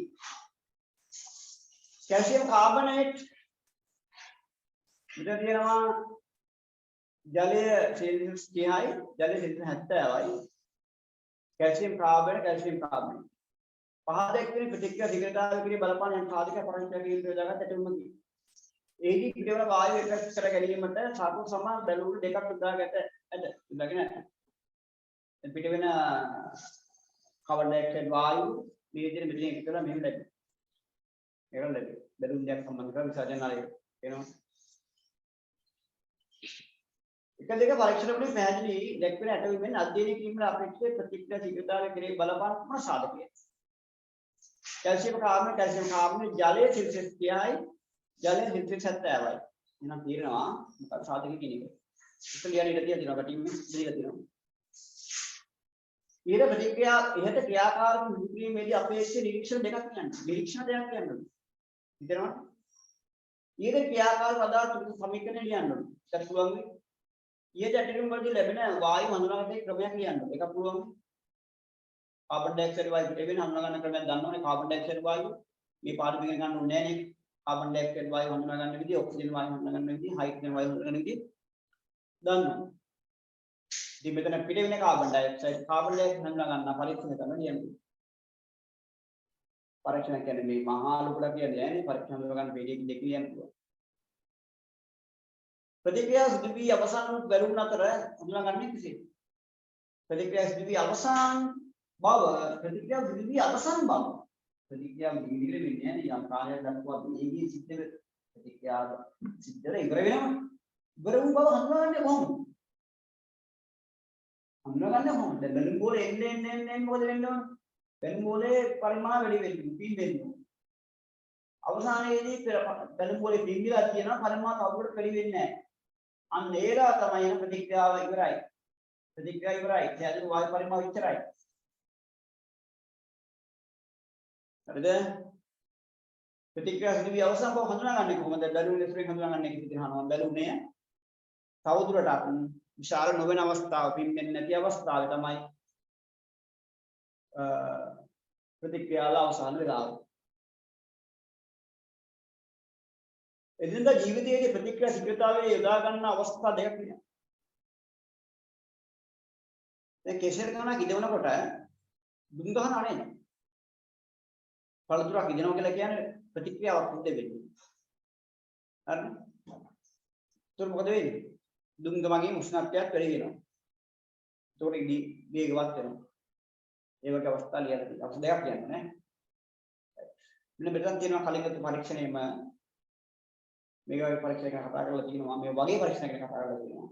සෙල්සියස් අංශක අංශවල තියෙනවා. මම 30යි 60යි හුණුගල් කැට හුණුගල් කුඩු. පැහැදිලිද? ඉතින් මේමයි නම් මේ මීටින් අට කරන්නේ මේ ටික.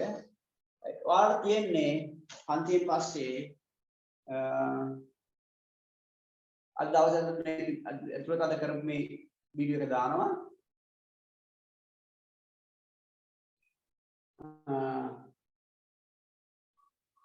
හරිද?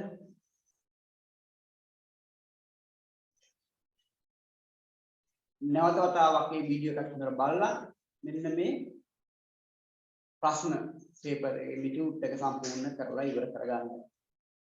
ගැටලු තියෙනවා.